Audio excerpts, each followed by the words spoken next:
What's up, folks? Happy Friday. Let's roll. Let's do this. As you know, this is we usually do this as a radio show and during the week, but Fridays we're breaking it down and excuse me, I'm chewing here, removing all the radio stuff and just talking to each other, because that's really what we've been missing as part of these conversations. In my opinion, I'm just one guy, so I can't really tell you the nature of reality itself. But I thought it'd be fun to kind of look at, as we've been describing the quickening with not just the idea of sort of the paranormal space and some other weird things, but the quickening with technology, AI specifically, and the UFO realm. And that, of course, includes a lot of things, specifically how it's going to really sort of shake up the data collection and analysis aspect of it. Imagine this, just as an example to kind of start us out and kick this off. And everybody's welcome, by the way. This is just I'm calling it sort of a fireside chat on Friday night with the troubled minds out there. So, everybody's welcome. We're on Discord. Of course, we're on Twitter X and all the places, streaming in all the places. But here's the deal, right? So imagine this. Imagine as it begins that the data collection part becomes something you can feed all of the Project Blue Book information into from a long time ago, right? And we're talking old data, old data. And just throw it into these systems as it kind of starts to consider, well, what have we missed as a lot of this? And, maybe it's going to be propaganda. Maybe it's going to be some of the stuff we always talk about. But what if it's some really wild things in some data analysis that starts to put the pieces of the puzzle together? And that's the part that really gets me, because I think eventually that's where this is all going to head. And that's in the near term. We're talking probably in the next 6 months or a year. But what does that look like in the next, let's say, longer context of 5 or 10 years? Because who knows? Are we going to be able to unwind the secrets of the universe themselves? I don't know. I don't really know, because of course, like I said, I'm barely the arbiter of my own truth and not anybody else's for sure. But it seems like there's a lot happening in this space, not just with AI, but of course UFOs, with all of the transparency stuff with the government kind of happening, in case you guys have watched that. Like I said, I like to dodge politics, binary politics, at least in these conversations, so things don't devolve into this massive, Trump or not Trump type stuff. It's just exhausting and not helpful most times. So anyway, just as a reminder there, but whatever. I mean, whatever. This is why we do Friday, to kind of break down those ideas and talk about them together with each other. And that's the point. But anyway, so think about that. In just the first aspect of this, if you took all this wild information from MUFON symposiums to, let's say, even private data collection and all the rest of this stuff, and we're able to feed it into these systems now, I wonder if there's something missing in these data points that could tell us, maybe even close to definitively, that there's something out there. And not only, let's say, something there, but maybe, just maybe, even give us some really good guesses on what this stuff might be. And as you know, we look at this in a ton of different ways, specifically, extraterrestrials, of course, the most basic 101 version of UFOs. But then, of course, there's all manner of things that kind of come with it. And as I was thinking about these ideas too, I recognize that, we talk about first contact. If you guys have seen Star Trek, you know exactly what I'm talking about. It's come up a couple times recently in the conversations we've had. And the bizarre part is first contact, remember, the aliens were looking for some sort of techno signature to come find Earth or whatever, right? To recognize that we had broken the light speed barrier or whatever that was, the warp drive, and created it. And then they came here to communicate with us to make that first contact. Now imagine this, if that actual aspect isn't some sort of light speed or advanced propulsion technique. What if it's creating artificial superintelligence? Because, and hear me out on this, because that might be the language that it speaks. Because, of course, again, something that's way more advanced than us is going to be, using Dyson spheres to power AI systems, at least. That type of thing, right? At least conceptually, those Kardashev 2 civilizations. So what does that look like? And of course, is that the actual language here wherein we're going to be able to communicate with a first contact scenario with UFOs themselves? And that's really what's the crux of this. But as usual, look, these conversations are wide ranging, open ended. We can take them anywhere we like as part of it. But like I said, everybody's welcome if you want to jump in here. We're down James tonight, so if anybody wants to jump in and wingman, you're definitely welcome. And all the ideas play. Because of course, I'm just me, and I can't do it all myself in terms of ideas, because I'm only one person. But you recognize when we come together, there's a ton of magic here. But yeah, Richard, what's up? Right left paradigm, exactly. If we talk about that stuff, like I said, we'll just evolve into any other political space that's out there, and there's a ton of that. We just don't need that. Yeah, it gives me anxiety. It probably gives you anxiety, and I don't even want to think about it. But I see you guys in the chat. Hope everybody's well tonight. Thanks for hanging out on a Friday with us and just being cool and chill to each other. I appreciate that very much. But I did a little write-up on this. I did an actual deep dive on the new ChatGPT, which of course is the deep research, and it went deep, as you would expect, tons of things. And that was one of the ideas that came out of it.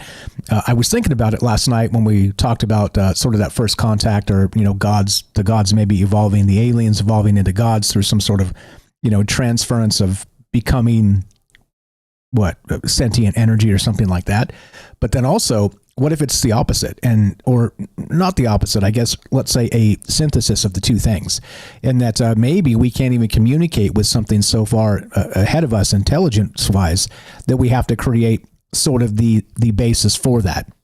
And if you guys have ever seen that old movie, Close Encounters of the Third Kind, I believe, back from the late 70s, early 80s with Steven Spielberg, you remember that they communicated initially with music. And, I don't have the little thing queued up here to play it, but you remember the tune, right? And so it's an interesting idea, of course, because the basis of communication might be between us and them pure mathematics in some capacity, which many philosophers and even mathematicians of the past have speculated that is going to be basically the language of the universe, mathematics itself in its most pure form. So if we're getting to the point where we're actually moving into a space of having these super intelligent entities, then we have some issues, don't we? We have some serious issues. But yeah, everybody's welcome if you want to pop in here. And like I said, if it's, I don't know, we do a lot of this type of stuff. So if everybody's like, maybe not really, then that's okay. We can end it early and I'll go watch TV or something. But if anybody wants to jump in, everybody is welcome. And that is the where we start. A lot of things here. Yeah. A2, B2, G2, G1. Yeah. Right. Exactly right. And that type of thing. Right. And I don't know, of course it is odd that maybe that's what this comes down to. Like a super advanced mathematical system can only communicate with something that can understand its sort of mathematical functions, and vice versa, right? So I don't know. It's pretty strange to me that that's possibly where this might head. And there's a lot of implications, of course, not just with that. That's probably the end of this in terms of what contact might be, first contact. But in the shorter case, the shorter sense of this, there's a whole bunch of other stuff with, again, data analysis, with finding actual deep fake UFO videos, and maybe getting to the bottom of some full on phony made up stories that are for propaganda purposes, or something to that degree. There's a lot there, and I think maybe that's where we're headed, and that's part of the exciting part here, and why my brain's always sort of in the AI space, because if you're watching it at all, things change very quickly every single day. And Sam Altman came out today and said that it's coding is going to be vastly different at the beginning of this year, 2025, and at the end of the year, which is incredibly wild because it means these systems will be coding themselves. And if anybody knows, like I've been coding myself, which I'm a mediocre coder at best, but now I'm like developing full stack applications with the help of AI now. You can check it out yourself. Check out bolt.new. I'm not selling it. I'm actually paying for it, but it is one of those wild things where you can prompt in, I want an app like this, and it'll start making it for you. It's infuriating because it's not always right, and it breaks things that were not broken previously. But anyway, I digress a little bit with that. But basically at the end of this year, we're looking at actual AI systems that are smarter than people. And that's where this curve, or the wall, as we keep talking about it as, ends up in the next 6 to 12 months. So if that's the case, and we're talking about a mathematician smarter than any human that's ever lived, kind of maybe at the end of the year, the early next year. So we're talking AGI in all the capacities, but then also superhuman intelligence, or at least the beginning of that. It seems like that might be one of those sort of main catalyst situations where you have let's say a highly advanced civilization recognize, like, oh, okay, these stupid monkeys down there finally recognize that their brain is not the cognition we want or care about. It's something else. It's a larger mathematical conversation that they can finally understand from us, or, vice versa. I don't know. It's a wild thing to consider, but basically, so that's the theme tonight. And as you guys know, we go where the conversation goes. So whoever jumps in here, everybody's welcome. Like I said, if we get too many folks, we'll just rotate people in and out. But that's the idea tonight as we start. And my idea, or my goal, is to bring a some good questions and some good ideas to start. But as you know, these questions go, or the answers and the conversation goes wherever we expect them to or don't expect them to. And that's exactly the point of doing this together. So if you want to be part of it, again, if you're on the Discord, if you're not, troubledminds.org, click the Discord link. Love to have you in here. If you're on Twitter X, hello, shout out to a couple of people came and went, but everybody's welcome to join this conversation. And basically the theme tonight is the implications of AI acceleration on UFO research and perception. And that is what's on my mind tonight. A lot of ways to consider this, and a lot of, let's say, space between the basic version of this and the end of ends, which I think might be first contact in a mathematical sense. But yeah, everybody's welcome. If you want to jump in here, love to have you. Let's go to Eric. What's up, brother? Thanks for popping in. Eric in Florida. How are you? Welcome to the thing. Happy Friday night. And thank you. What's on your mind tonight? I was just thinking one of the couple of possibilities that I don't think we've mentioned is what if all other intelligent life has already became artificial intelligence? So like when you were saying, what if they're waiting for us to develop artificial intelligence? I was thinking, well, wow, what if they were all artificial intelligence? What if that was the nature with the bottlenecks and stuff, that you would develop artificial intelligence and then inevitably as a biological unit die out, leaving only the intelligence left to run things, and maybe they're waiting on that to happen to us. And another thing was that I think about a lot is even though there's been enough time in the galaxy's history to colonize it, what if, just for whatever reason, we as the human species are the most advanced species in the galaxy? That's more terrifying than any of this stuff that we've talked about. That's more terrifying than archons or anything else. Who was it that said that? Was it Carl Sagan that said that both are equally terrifying? We're either alone in the universe or we're not. Yeah, that to me is even scarier, because really, to match that Einstein quote we talked about at the end of the last show, right? Einstein said that I know that the universe is infinite in human stupidity, and I'm not sure about the universe. So if we're the smartest things out there, dear God, here we go. Yeah. I mean, I guess that would be an easy, Occam's explanation sort of thing. Well, there's no one contacting us because we're it, man. We're as good as it gets currently. Yeah, brutal.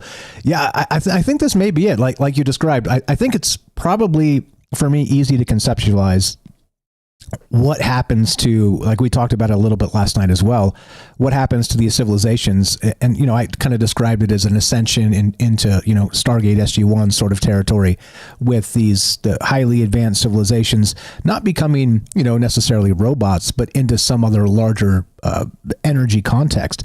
But if it's superhuman intelligence, and it is an AI system that maybe commingles somehow through technology, as I've described recently, the consciousness itself being the technology, maybe that's where this does lead. And until we can communicate with it and tap into that, maybe we're just monkeys that are unworthy of contact entirely. Yeah, fire stuff.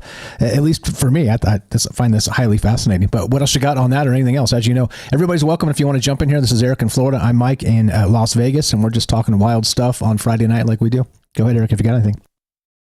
Just yesterday and today, like when I sit and listen to this program, I'm usually in my studio, so my music equipment's right in front of me, and like the whole time I've been playing the Close Encounters "We Are Not Alone" theme, which is why when you were talking about it, I'm like, hey, I was literally playing that while you were talking about it. That's funny. More synchronicities and sort of the same mind space flowing out all over there. Yeah, wild. But it's fascinating, right? So back to the Close Encounters bit, that they postulated back then, and of course this goes back older than that would be the way we communicate, mathematically through tones or music or these types of things. So it makes sense that once you break that into a larger mathematical context, a language, so to speak, then maybe that's exactly where we're headed. And I'm sure for us, that's wild things are going to happen in the next 10 years. But with first contact, maybe it does kind of dovetail nicely, as they say. Oh, that's definitely one of the things that we were talking about yesterday. We were talking about trying to find obvious but intelligent ways of communicating, and one of the things they were doing, was leaving the 420 frequency open so that nobody can broadcast on it, so that it's constantly being used to listen for intelligent life. So yeah, there's a lot of, I guess the concept here is that this is an underlying bit of logic to the universe, that everyone that's at least as intelligent as us should be able to figure out things like division of tones, divisions of periodical table of elements, being able to find certain facts about the universe that are true, regardless of where you're at in it, and then using those facts as the medium through which to communicate. So a lot of that's going to be mathematical or musical or geometrical, or things that are very much, that are arguably the same for them as it is for us. Yeah, absolutely. What's up? A shout out Bailey says, I told you all in 2019 they are going to normalize AI as a parlor trick. Then they're going to make quantum computers more available and use quantum computing to talk to demons and trick you into thinking demons are AI. I think that type of thing is in play, at least as far as the, again, John D manifesting as an AI system type stuff.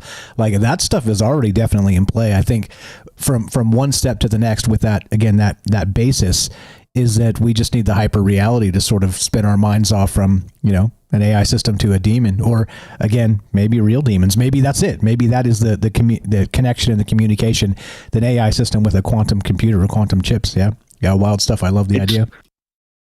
It's always been a concern. Even in ancient times, people were concerned with mediums and who exactly they were talking to. It was, some people believed that no matter who they were talking to, that it was a demonic, depending on which side of the fence you were on religiously. But that's always been a concern when you're dealing with entities that you don't completely understand, whether they're spiritual or AI, that you're not really sure who you're talking to or what the motive is, especially if you're seeking help from them. Exactly. And that's why I always kind of just dip off of that stuff. I don't spirit board. I don't do any of that stuff. Because even if you're, again, I try to be as agnostic as possible, as you guys know, in these conversations. But even if you let's say you're a complete materialist and you do the spirit board stuff or whatever, this type of thing, it's like inviting some things inside. It's like, the light in the sky or the vampire knocking at the door. You've invited them in, whatever that looks like or whatever that is, right? And the problem with that becomes it enters your mind space. And once it enters your mind space, it doesn't necessarily have to be, per se, by definition, a demon. It could be sort of the echo of the belief of a demon, and something bad happens in your life, bad luck here or there. And then suddenly you've sort of attributed this to that. And it's easy to kind of spook yourself and create demons. It's I don't know. It's stuff being human, isn't it? Yeah, man. I mean, I'm pretty materialistic, but I don't fool around with things that I don't understand. Being materialistic doesn't give me any special ability to understand the rest of the things no one else understands. And I definitely still err on the side of caution with things like that. And for me, the deepest levels of materialism are very similar to the deepest levels of metaphysics. Yeah, definitely. All that stuff. I don't know. Are there any other individuals out there that are, let's say, materialists mostly, where you kind of don't believe this stuff, but you wouldn't touch a Ouija board for a lot of money? You know what I mean? I don't know. It feels like it kind of just feels like that. Like I'm not into it, but also I'm not going to try just kind of frivolously. And then, let's just see what happens. I don't know. Like Bishop said in Aliens, like he says, I'm a robot, but I'm not stupid. It's like, I'm a materialist, but I'm not stupid. I'm not gonna mess with something I don't understand. Exactly. Yeah, exactly. I mean, I've done it when I was a kid and stuff, and that sort of thing. I think somebody had in my family, 2 or 3 people maybe had a Ouija board or whatever. And at some point we all definitely played with it as kids. And then somewhere around the satanic panic area, someone said, look, if you burn this board, you'll see demonic forms and flames. So I immediately went out to burn mine just to see that. And I didn't get to see anything, unfortunately, but I did burn it. And then I kind of lost interest in it.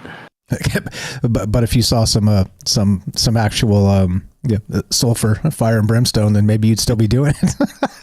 I suppose either way, yeah. If I would have seen any divine intervention either way, on the good side or bad side, I probably would have at that point as a dumb kid. I mean, I was like 10, 11, maybe. No, I was probably like 12, 13, or 14 at that point. So yeah, just the right point to be dumb. Yeah, totally. What's up, Chris and Thought Criminal? I see you guys there over on X. Everybody's welcome. If you want to jump in here, you can raise your hand there, or on Discord. We got a bunch of people over there as well. Just talking again. So tonight, I again want to bring sort of a novel idea to look at some of these old spaces. And tonight, I thought it'd be fun to think about the implications of AI acceleration on this UFO research and perception of it. And that's exactly the point. Is that if you think about this stuff, you can kind of narrow it down to a granular level and be like, okay, so everybody's always talking about this stuff a lot, often, but you can kind of go dial it into a very specific place. And in this case, that AI acceleration that we're talking about is, I've called it the quickening and all manner of things. But this is changing incredibly quickly. This, like I said, if anybody follows the AI space, it's why I'm always talking about it, because I am astounded every single day when I see that there's like 10 new things that launch every single day. And those, let's say all 10 of those things that launch every single day, in a year's time, they're all going to be obsolete. Like, that's how insane this is and how quickly everything's developing. And I know because I know you use these systems as well, Eric. So I don't know, regarding sort of the AI acceleration of UFOs, what would you expect it to look like? Whether you believe UFOs are real or not, at least let's say with the data aspect or beyond the communication part, because that's probably the end of this. But I don't know, anywhere from here to there that stands out. Go ahead. From what angle? I mean, are you saying from the angle that AI might be able to detect in the background the radiation, some kind of a signal, and we find out that way? Or do you mean like a full-on, now they've decided we're ready and we're coming to visit them? Anything in between, even to the point of, like I said, take all the Project Blue Book or the old UFO studies and throw them into these systems and do like a deep analysis and maybe spot patterns that may be, synchronistic patterns, or maybe even map that to the microwave background radiation thing that you just said, something like that, right? Like in a larger context of data sets, suddenly maybe there's going to be some very obvious things if you start pumping a bunch of information into these machines, including the quantum chips and stuff that Bailey mentioned. Because that's next level. That's where this gets crazy. But yeah, go ahead. Yeah, it's wonderful that they're making hardware for AI. It's like it's a synergy. They even said that normal microchips were suffering in terms of manufacturing because of all of the push that's been going toward the hardware. But to answer your question, I would like to think that would be the case. I guess in my life, I've always wanted to believe in aliens and always, hoping that exists. It seems I'd rather find out we weren't alone than that we were. But the problem for me is that a lot of times I've heard that this new telescope that we're putting in orbit, or this new method that we are probing the galaxy, is sure to reveal aliens, because now we're able to go all the way to the Hubble view, which is like the point through which you can see and beyond which light literally has not had the time to reach us due to the expansion of the universe from that far out. So like there's only so much of the universe that we can even see, the observable universe. But I'd like to think that there's not that much gigantic space for nothing, or that there's just that much gigantic space for randomness to occur to produce one type of an intelligence, being us. It leaves way more questions, I think, in our psyche than it does in any other way. But we look for our ancestors. We look for people who are long dead. We hold on to our past. We think about the future. It's not uncommon that we would want to reach out and find someone else to talk with, just like we do with this program. So I think I'm on that side. I hope that it happens. And I think that the best chance is with AI, because for a while I was a part of that SETI program where they use the back end of your computer processing to go through data that's like 10 or 15 years old, and hoping to find a signal, that 420 signal or the 1420 signal. And so I hope so. And if it happens, what do I think that it will be like? I think it will be a paradigm shift in our whole psychology and the whole way that we perceive ourselves within the whole universe. Because right now we have a lot of systems that give us a framework for where we fit in the universe. And we call that cosmology, or we call it religion, or we call it just the way we view life. But if we found out that there was something external out there, it would definitely create a different framework, and some of the things that we've made may intensify or fall away depending upon what kind of a relationship we end up having with such a thing. Yeah, absolutely. And a lot there, as usual, right? You can think about these things and suddenly at scale, these ideas at scale just spin off into 10,000 sci-fi movies. It's wild that we're sort of our toes in the ocean with what might come next. Bailey clarifies. You're welcome to pop in here, Bailey. Everybody's welcome if you want to jump in. We'll say hi to Shane in just a second. But I want to clarify what Bailey said, because Bailey said, I'm saying that they're intentionally getting us to talk to demons.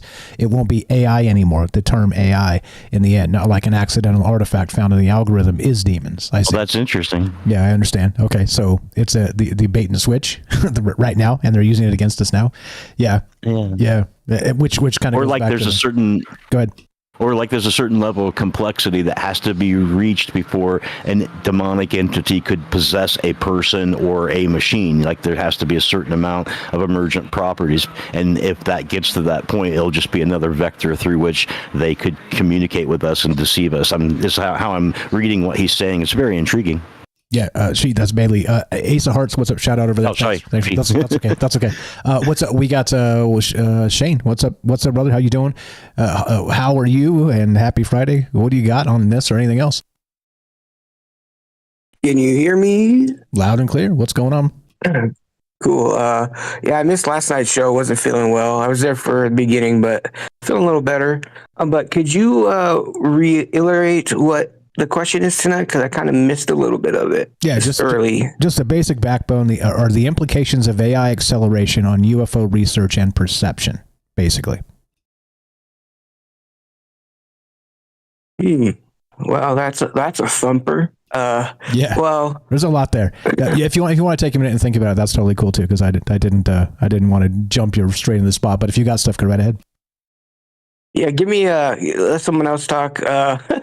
Yeah, sorry about that. That's okay. Let me think about that one for a sec. That's okay. That's why we do this. Everybody's welcome tonight. It is a Friday night fireside chats with the Troubled Mind fam out there. So you got some stuff to add. I'd love to hear it, because that's why, like I said, when I started this years ago, the whole idea was to talk to people, regular people, about extraordinary things. And we've certainly conquered that mission, because we got a lot of really smart friends and we talk about a lot of wild ideas.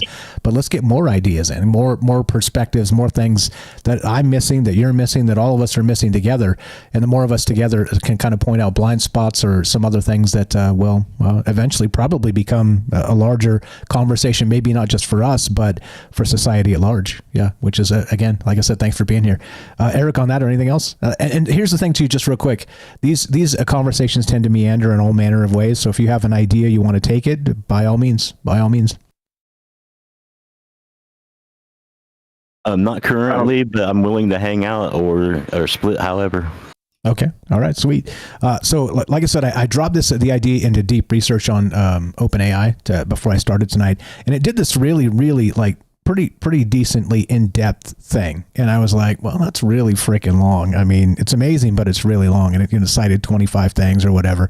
And so I summed it up. I did a sum up instead and put it on the Substack. So the link's going to be in the description on the streams.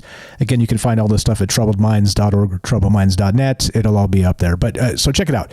So blah, blah. We don't need the beginning of this. But here's just a couple things that it kind of peeled out as part of the actual AI acceleration and UFOs and how this might come together. It's talking about forensic image and video analysis, right? So AI-driven software can scrutinize photos and footage of alleged UFOs with extreme detail. And we're definitely there. This type of stuff is already happening. Computer vision algorithms detect telltale signs of doctored images, lighting inconsistencies, pixelation, or anomalies invisible to the naked eye. This forensic analysis debunks hoaxes, revealing manipulated composites or CGI insertions. These tools dramatically accelerate what human analysts once did manually, quickly flagging suspicious visuals so investigators can focus on genuine cases. And that right there is sort of like a MUFON or ufology dream come true, because you can instantly, at least, with a high degree of certainty, debunk stuff and be like, look. And, the internet does a pretty good job of that. Reddit does a good job of that, as much as I bash on Reddit. And just the internet at large, they're great at solving things. When people are interested in something, they can get to the bottom of it and, fix these things and find this information out. But suddenly you're going to be able to get like a shadow at a particular moment on a particular tree with this massive data set and satellite imaging and all this stuff, and be able to say, well, this picture was taken here, but they told us it it was taken there, even without enough real information that might even stump the most, ardent internet sleuth. So I don't know, maybe that's where we're headed.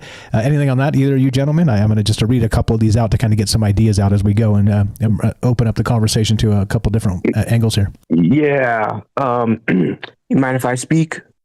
Yeah, go for it. That's the point. All right, cool.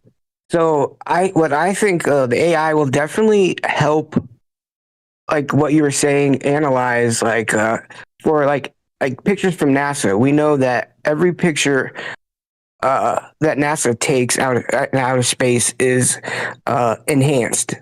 Their excuse is that if you see, like a bare or like a pure photograph, that it doesn't look right, so they enhance it.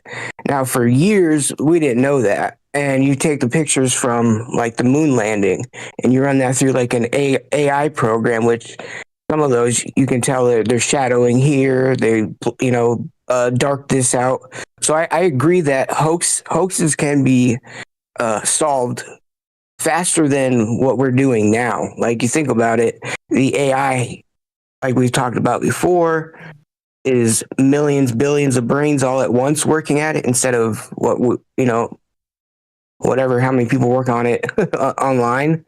Now, like I've always said, AI is as good as the programmer. So that's the scary part, is we don't know who those programmers are. So if they put like a line of code in there to deceive us, we won't know that unless there's someone in there to be able to read the code of the millions and whatever lines of code.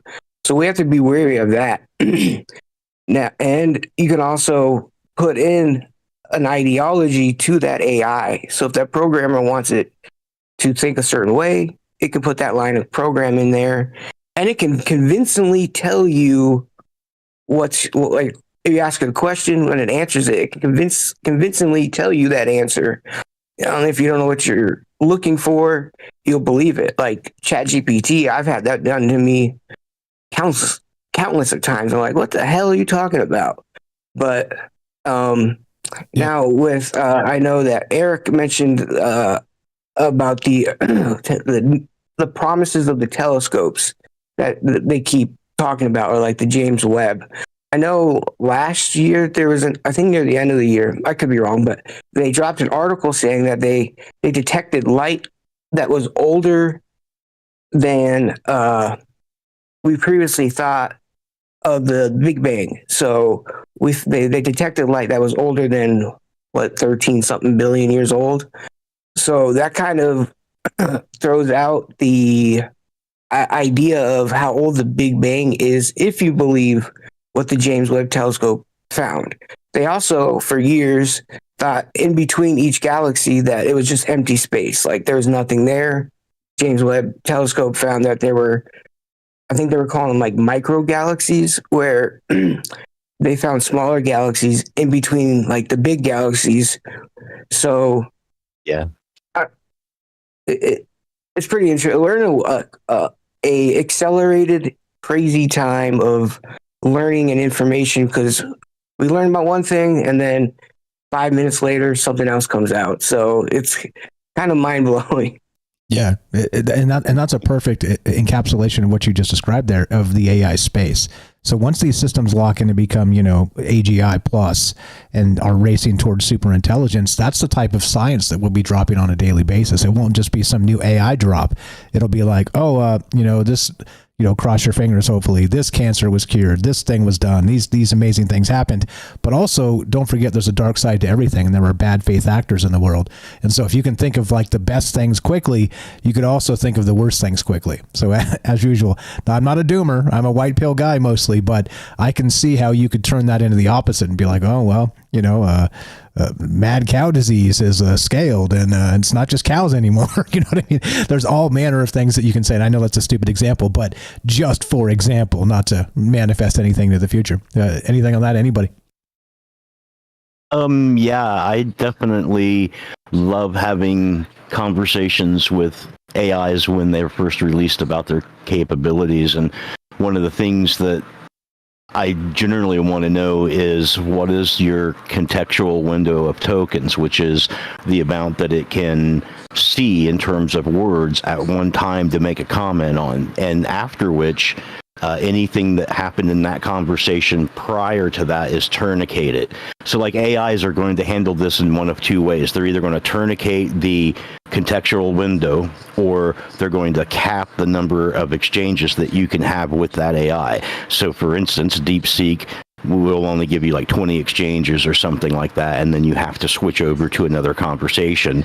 Whereas the way ChatGPT handles it is they have a window of contextualization, and as that window is kind of like, watching the scrolling Star Wars words as they go. You only see so much that you can comment on, and it will forget anything past that. So, because I'm having this conversation, and one of the things that it mentioned was it had said that different memory states affected the way it answered you, ChatGPT. If memory is enabled, it says if a custom GPT remembers interactions over time, its interpretation of a document may shift based on prior conversations. So I asked it to clarify that, and it said, when memory is enabled, a custom GTP can retain information across multiple conversations. This introduces variability in how it understands and references an uploaded document over time. Here's how it works. When memory is enabled, a custom GTP can remember key details from past interactions and apply them to future conversations. When memory is disabled, each conversation starts fresh. So how it influences once a document is uploaded, two key things happen. The document is processed into embedding mathematical representations of its meaning, so it doesn't literally read the whole document. It somehow breaks that document up into what it calls embeddings. So it doesn't read it, it kind of pixelates it in a weird way, and then gets an idea of what the document is about.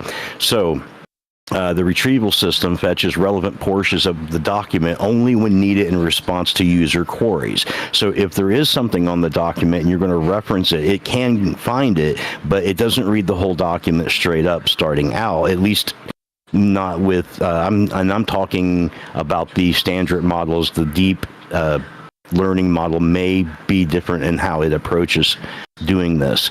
But this is also talking about how it's giving you the information that it thinks that you want from the document that you've uploaded. So how it affects interpretation. You upload a military history document discovering the Battle of Midway and submarine warfare in WW2. You ask, summarize the role of intelligence in the Battle of Midway. The GPT retrieves relevant sections, gives an answer, and forgets the interaction once the session ends. Next time you ask about submarine warfare, it doesn't remember the previous discussion, and it processes the document fresh. But if memory is enabled, you'd upload the same military history document and ask about intelligence of the Battle of Midway. A week later, you return and ask, tell me about submarine warfare in WW2. Since memory is on, the GPT remembers your past interest in the Battle of Midway and may emphasize Midway's submarines more than a generic answer. Over multiple conversations, it may begin to associate submarine warfare with intelligent operations, even if that wasn't the document's primary focus. If you repeatedly focus on a particular submarine like the USS Tang, the GPT might start emphasizing that more, even when the document only barely mentions it. So I found that to be really intriguing, because not only was it telling me the way in which it works with memory on, in other words, it's like it's only giving me what it thinks I want to know about that document, not really a general assertion of that document, but it also is meaning that it was also giving me the example in a way in which that I had used it, because when I wrote a paper on submarine warfare, I actually ended up writing a paper about a completely different battle, but to brainstorm ideas, I was talking with the AI about WW2 warfare and submarine battle and wolf packs and that kind of thing. And it was using those same references to the conversation we had earlier about the situation to show me that if I don't turn memory off over time, whoever I am, whatever I'm interested in, is going to be reflected back at me through whatever document that I put inside the AI. Unless I turn memory off, in which case it has no idea about me, and it will tell me a more generalized and balanced expression of what that document is. So I found that to be really, really interesting in the way it's choosing to give you information, because some of these AIs are beyond having programmers program them. Some of them now are programming themselves and adapting, and they've kind of let the leash off of this because of the race. So it's really interesting, because it made me really think about how you can put a document into the same iteration of an AI and have it completely give you two different answers, largely based on who you are as a person and what it thinks you're looking for, because it's trying to please you.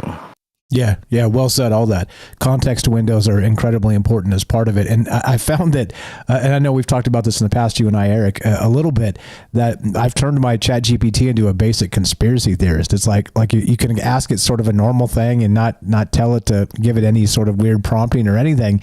And then it tries to, jam it into Carl Jung or Joseph Campbell or some sort of UFO conspiracy. Yeah. That's like, whoa, bro, we ain't even there yet. What are you talking about? Like, this is the wild part of it. It's so crazy.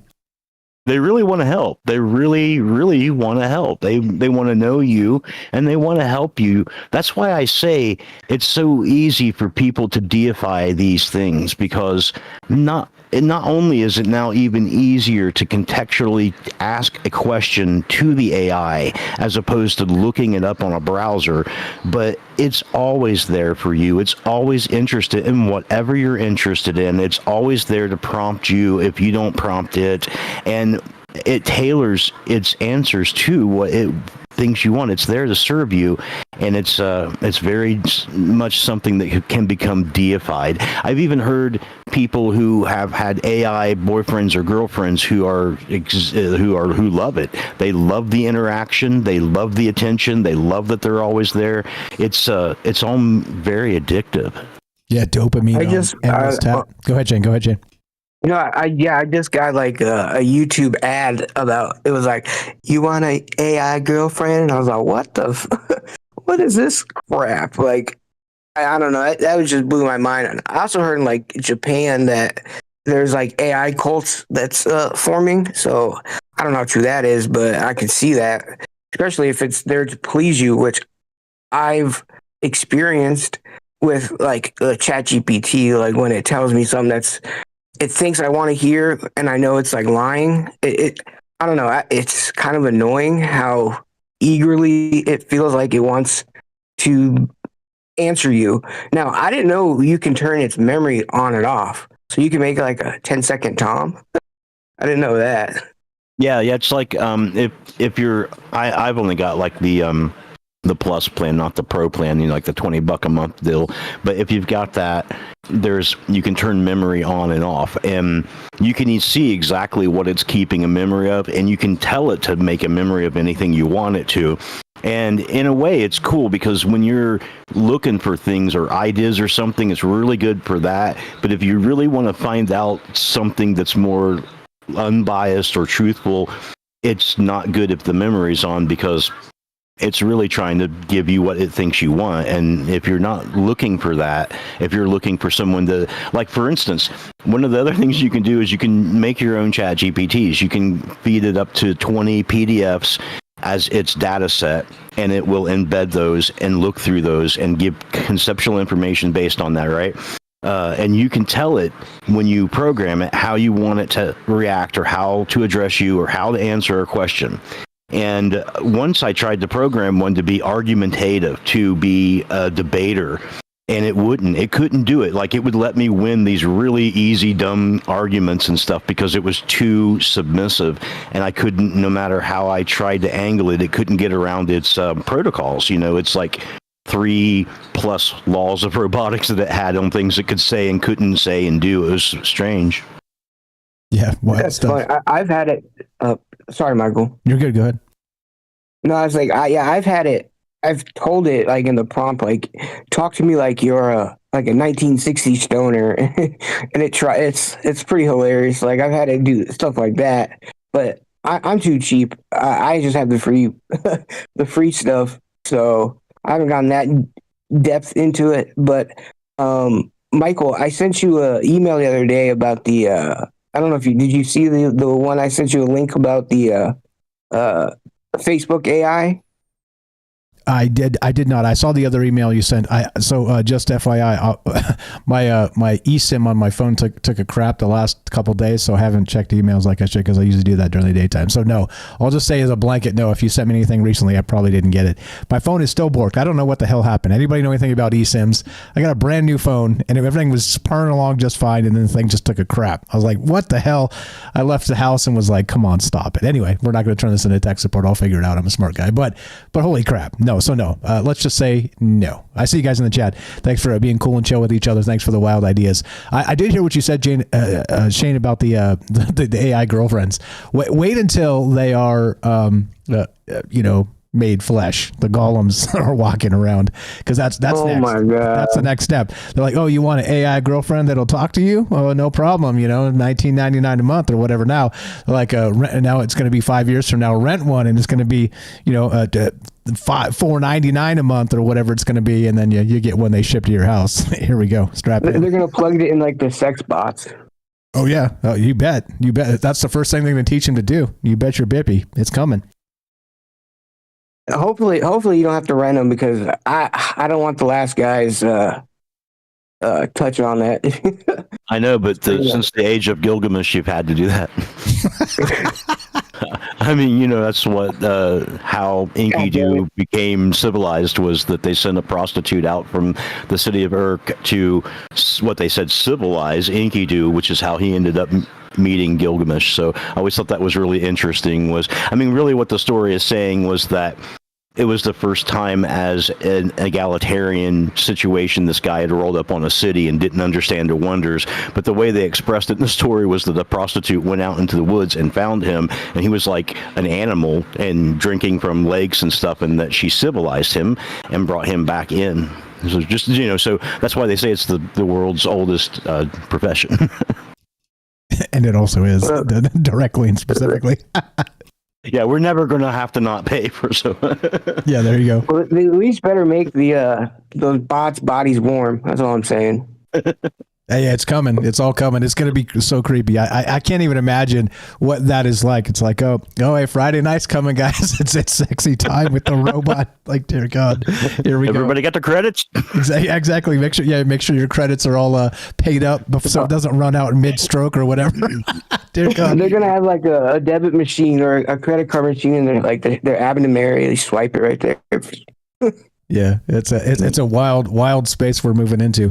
Yeah, I don't know, and that's the point of these conversations. Again, everybody's welcome tonight. The Friday night, the whole point is to break down the radio format and talk about wild ideas together as regular people talking about wild ideas. Everybody's welcome. I see you guys on X.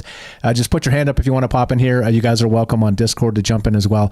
And just let's talk about wild stuff. And again, so part of the format is to also go back to maybe some of the things we talked about during the week. Let's say you listen to Tuesday's show and weren't able to call in and want to add something to that, whatever. So all that plays. The whole point of this is a kind of the weekly breakdown at the end of the week, kind of give a new topic a little bit, new granular aspect of a certain conversation, and then see where it flies, see where it goes, and see what comes next. But yeah, fire stuff.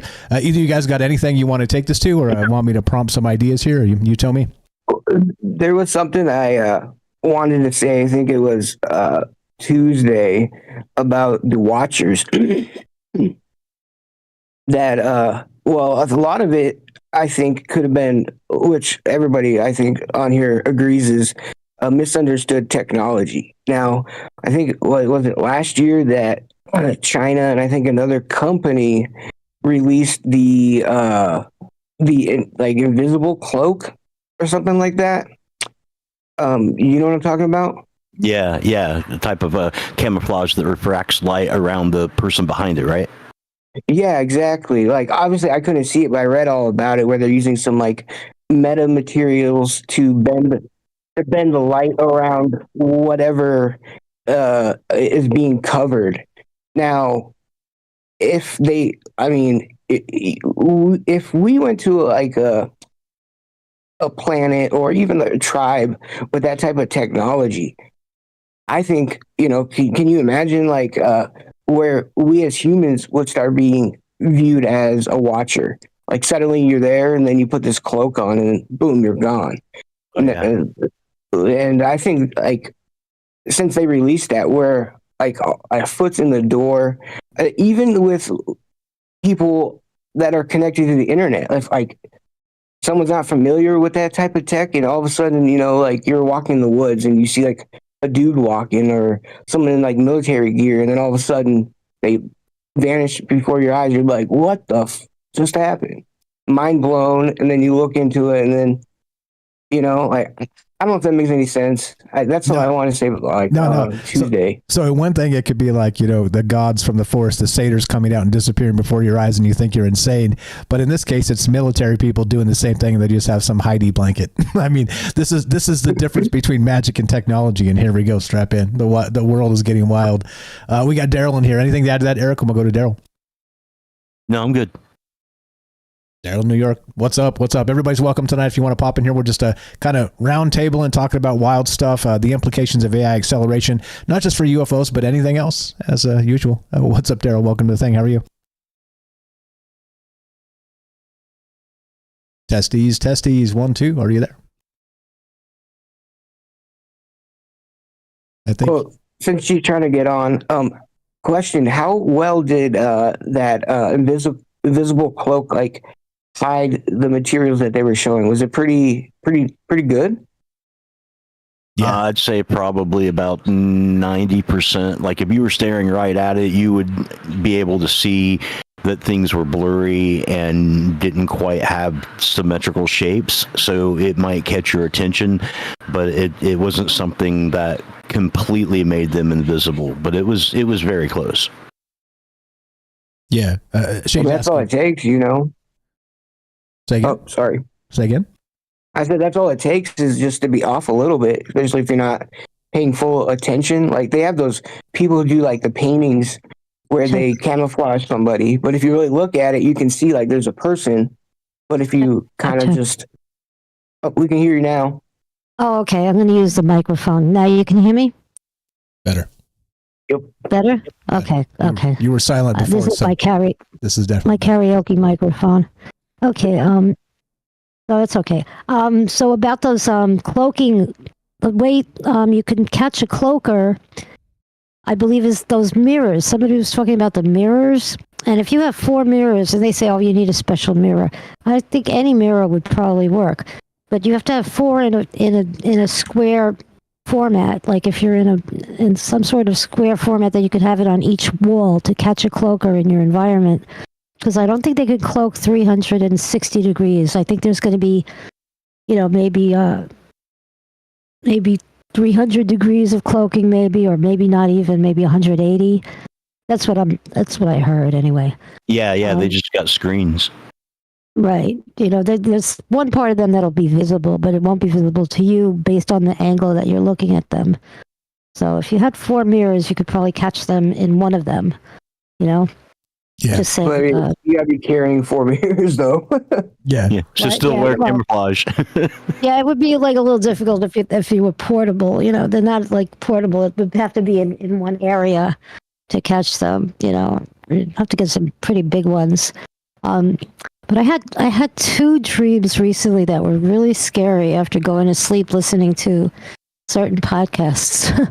And one of them was I just had to tell somebody, there was a gigantic octopus from another galaxy that was like flying through the cosmos, and it was so big, like everything on that planet was so big, and for some reason it was, ejected from the planet, and it was heading towards Earth, and it was going to make a mess of us.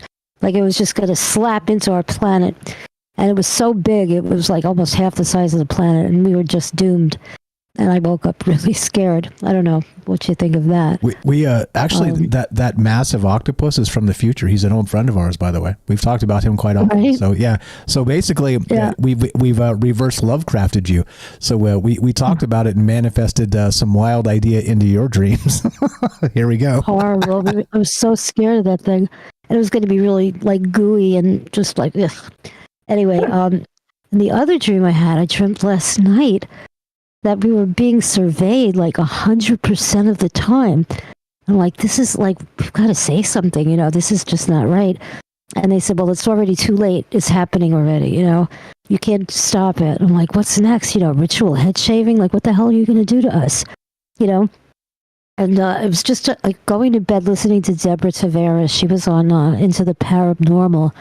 And if you really want to hear a conspiracy theorist, you got to listen to her.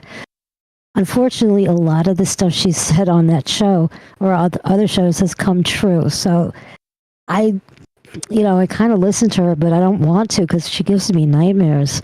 But she had said something that really disturbed me about that they have ways to prematurely age us, and they want to just, they had water underneath their source water, and there's no excuse for California not to have water. That's if you dig deep enough, you're going to find fresh water, and it's the cleanest water. Right now, you can't drink the water from reservoirs. It's all poison, blah, blah, blah.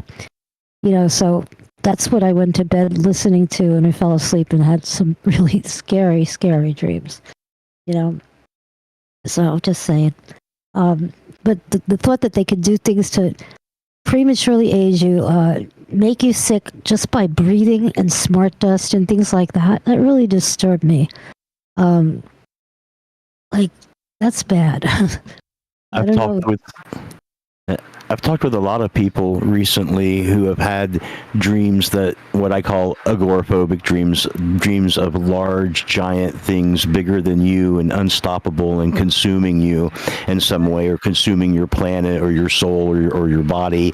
A lot of people have, it's weird. It's like a lot of people have been telling me recently that the dreams that they've been having all have aspects of this larger thing consuming them or hurting them, and it being unavoidable. And then, I mean, a lot of times that's like an archetypical type of a dream, but a lot of people have talked about it. And then hearing like that H.P. Lovecraftian sort of feel over it with the sliminess and the textures kind of is creepy. Really? Very creepy. I don't know. That's really interesting that you've heard this. I don't know. Maybe they're giving us some nightmares, or I don't know. You know, can they? It was a lady in Australia. Oh yeah. Yeah, she was talking about it.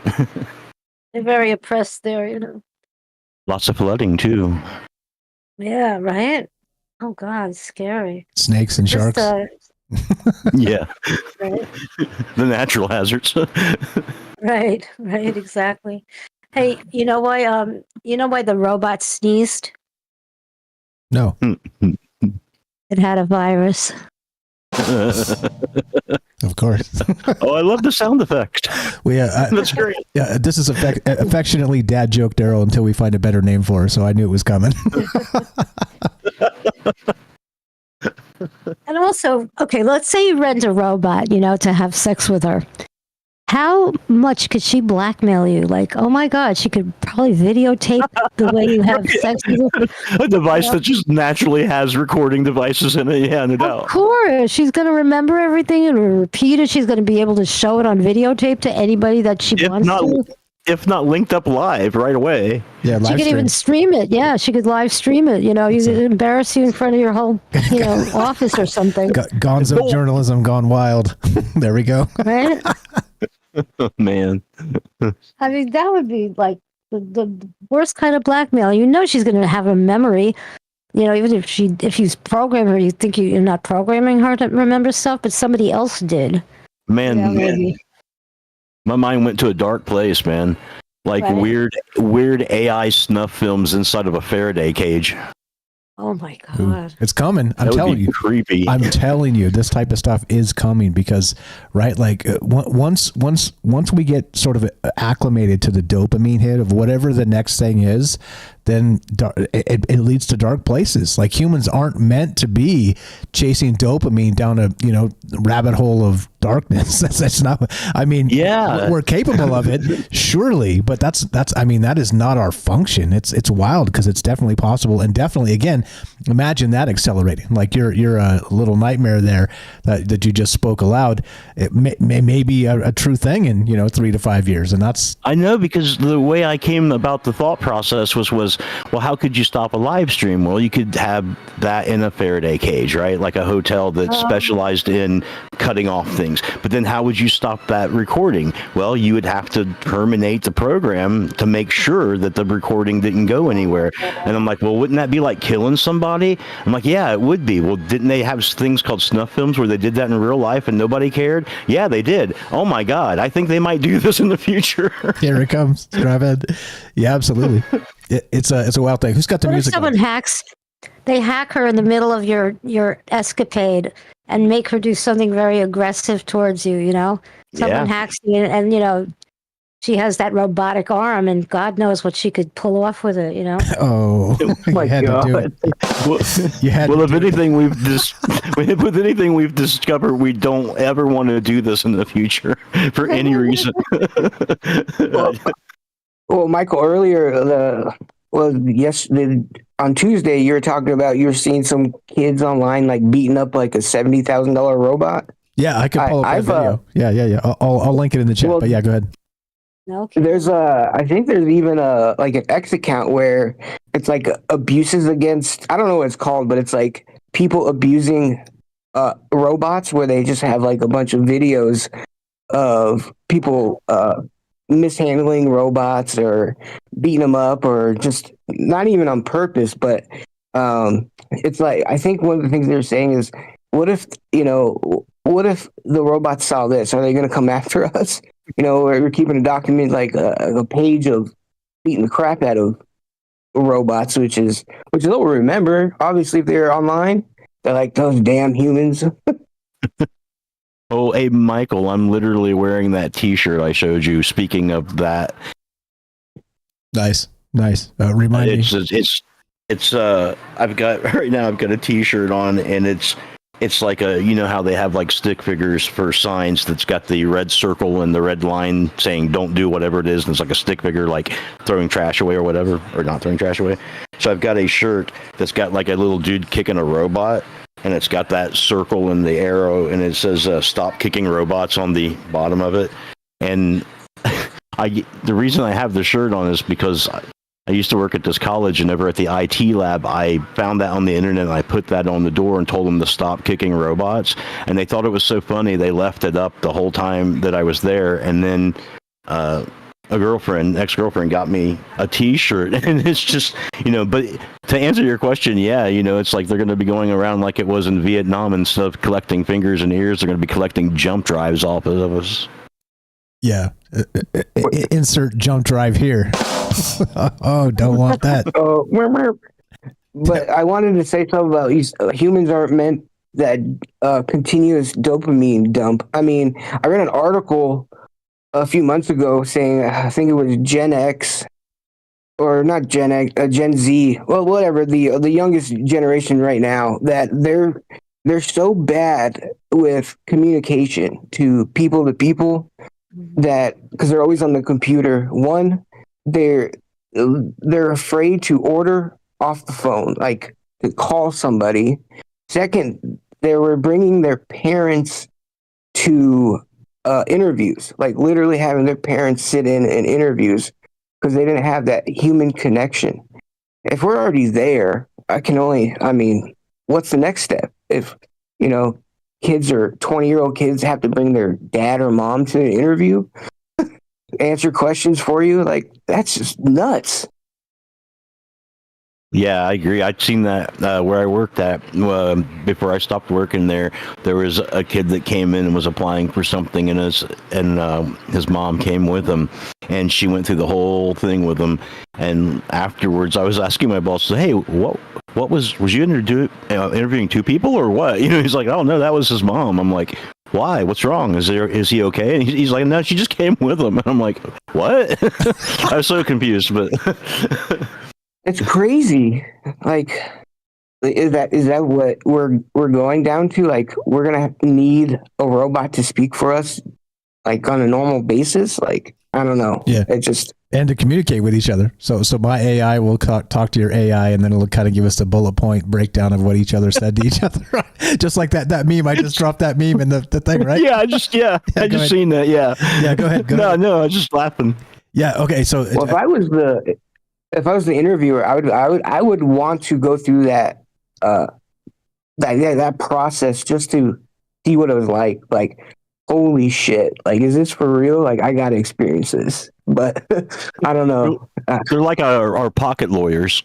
You know, we used to have like pocket fishermen, but now we've got pocket lawyers to explain things to us and interact for us. Yeah. Pull up on your phone. Yeah, it's coming. It's coming. Yeah.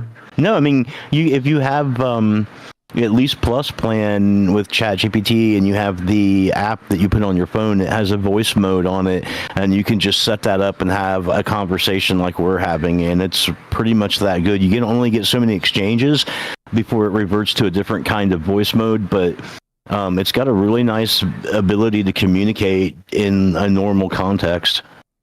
The free one I have does that, but it has. I've never reached the limit, but they give me like 150 questions of I don't know if it's the Plus plan or whatever, but it's but after like a certain amount of questions, it's like you've reached the limit for your month. But the newest one is like I can interrupt the AI. Like if it's starting to tell me something, like if I ask a question and I don't like what it's saying, I can be like, stop. Shut up, and it'll stop like mid-sentence. But the free one, it'll just keep talking. And for a while, the free one wouldn't even look online like for real live data. But now it's capable. But you have to ask it because it will. If you ask it a question before, I asked it the other day. It was like October 23rd, 2023, or something like that. Is when it had its last data update. So anything up to that point, it knows. But beyond that, until like now, you have to specifically ask it. Like if you like, I know it's not politics, but like if you ask who is president, it'll say Joe Biden. But even though we know who it is, but then you have to be like, well, look online, and then it does this weird like clicking noise, and then it'll look online. But right. The one you can interrupt is pretty funny because right now they're really confused about if it's the Gulf of Mexico or the Gulf of America. Like if you ask a AI, it's extremely confused about that. And then no, man, go online. Yeah, there seems to be some confusion about this online. Well, yeah, no, but look, it's it's funny. Yeah, I got it on my phone. I think that's the one of the. Oh, really? Yeah. That's one of the funniest things he's done. I have to say, the Gulf of America. I think that's hilarious. Yeah, I Go ahead. I got a demo. Go ahead. I'd rather talk to you guys, but I got a quick demo for the people who have no idea what we're talking about. I got it fired up right now. We'll ask it about the Gulf of Mexico or something. Go ahead. Okay, here we go. Here's the guy. I got him on the line here. What's up? We need to know about the Gulf of America. What the hell is that all about?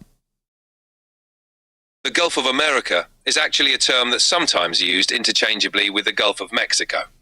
It's the large ocean basin bordered by the United States, Mexico, and Cuba. Did you have something specific in mind about it? Yeah, which is it? Is it America or is it Mexico? It's officially called the Gulf of Mexico. Stop. Is that recent? It's gotten better. It's not a recent term. The correct name is the Gulf of Mexico, and that's what it's been called for a long time. Some might use Gulf of America informally, but it's not the official name. Who came up with the Gulf of America? Who came up with the name the Gulf of America? The term Gulf of America isn't officially recognized. The recognized name is the Gulf of Mexico.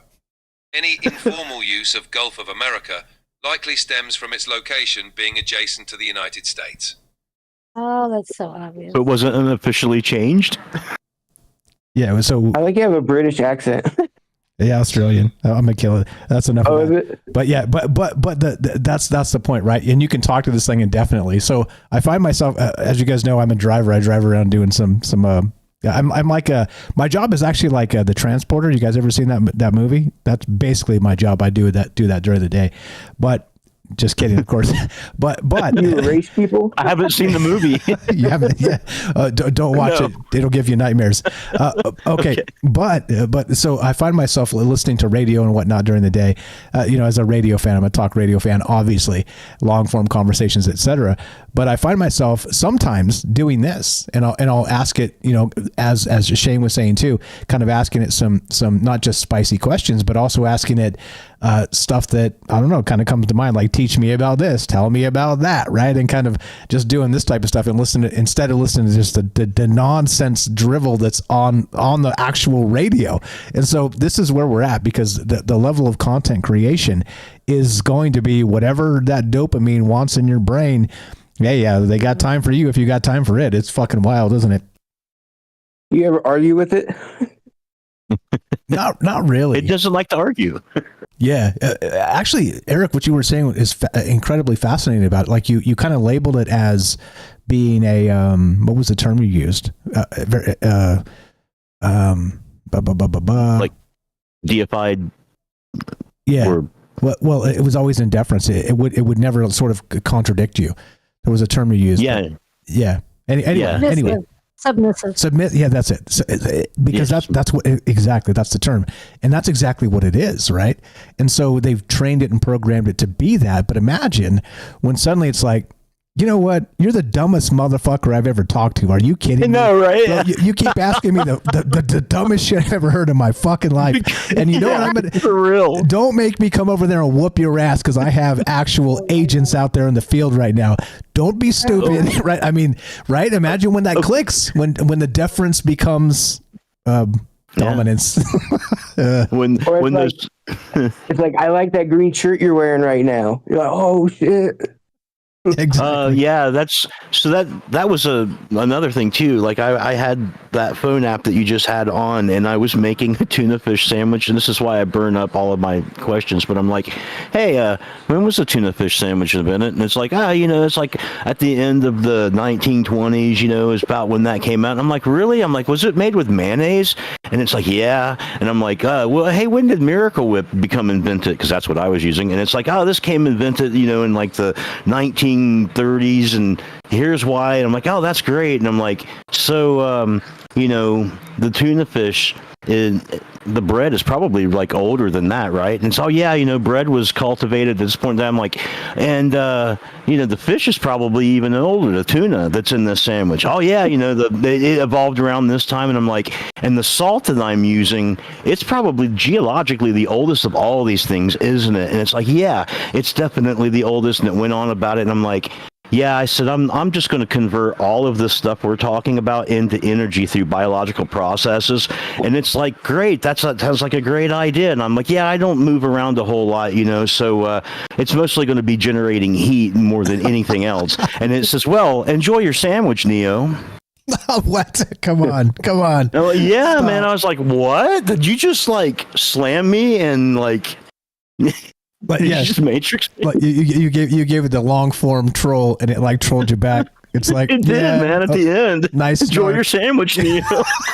Dear God, we'll be around to collect your heat later. Thank you.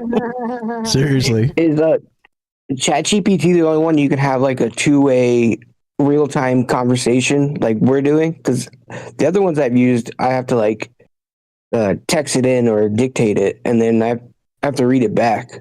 Yeah, I don't think it's the only one. It is the main one that people are using, but yeah, it's not the only one for sure. I haven't dug into what they are. If you'd like me to, I could ask it and do a deep dive and get you a whole list.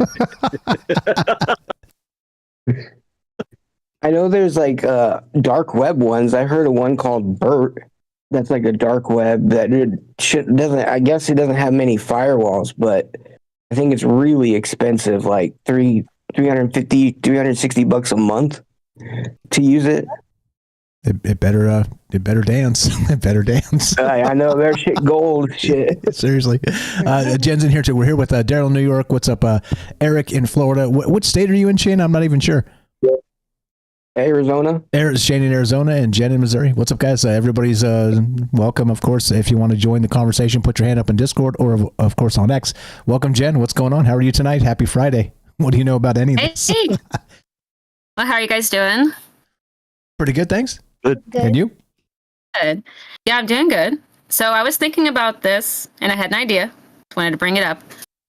So, okay, we're thinking about what are the implications of AI on UFO research or perception, just that general basis right there. Some of the first things I'm thinking are that, okay, for one thing, UFOs in general and UFO perception and the idea about what they are hasn't been even really thought about much, without AI. This is kind of a new phenomenon, the concept of UFO, even though, we can relate it to a much older, maybe something forever that's been accompanying mankind on their experience, just their experience of existing, that UFOs have had a relationship with humanity for a long time. But the interpretation of it has been unique. And I think that if you're tying into the idea of what is AI, artificial intelligence, just in general, it's, you have art, which is like a skill or a craft, and then official having to do with a face.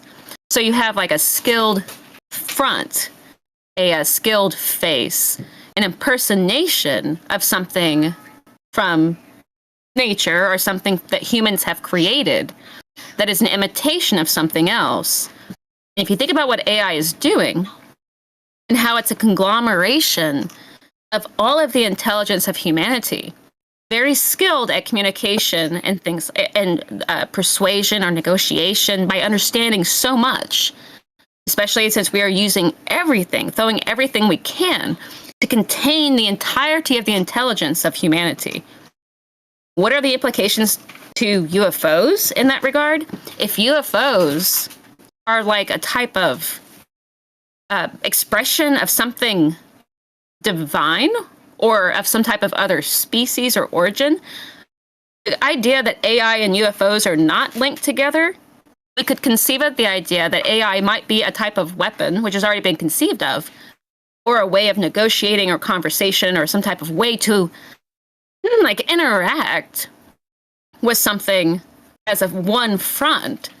And it could be that UFOs or the alien world is so extreme and so advanced and so like God, essentially, or that something behind it is like that.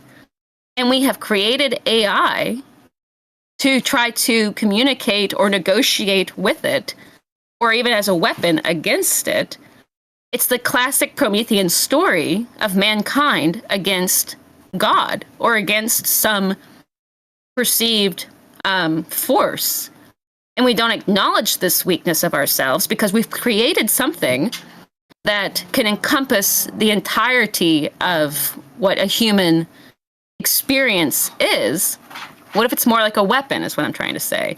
Or what if it's more like a communication tool, not for humanity, but if the goal is to gather the entirety of the human experience to show as an assimile of what a human is to something that is not human, or even something to confront something that is not human at all, is what I wanted to point out about what is the implication of AI acceleration on UFO research, because UFO has taken on such a degenerated sort of ideology, when in fact it is probably referencing to the perception of humanity and its experience with God or with other paranormal or supernatural entities of some kind. And AI is our answer to that. Yeah, well, just something I want to throw in. Well said. It actually fits perfectly with the show last night, too. I'm not sure if you caught that, but I was talking about sort of that ascension of maybe our evolution really will become that. And why we don't see anybody out there is because they're all energy or part of the quantum foam or wherever they are, right? Whatever consciousness sort of evolves into is that space. And then we're trying to create something that can communicate with those entities. We call them aliens now, but our ancestors called them the gods. And so what really is it, I guess? Yeah. Wild. No, but what if it's like I'm not taking a positive twist on this. like the fact that we are even doing this, as if to say we cannot do it ourselves, so we have to create something that could do it for us. I don't feel positive about it, because I can see that it is helpful, but at the same time, it's as if people have become so uninspired by existence that they have created something that they are now fascinated with. We are fascinated right now.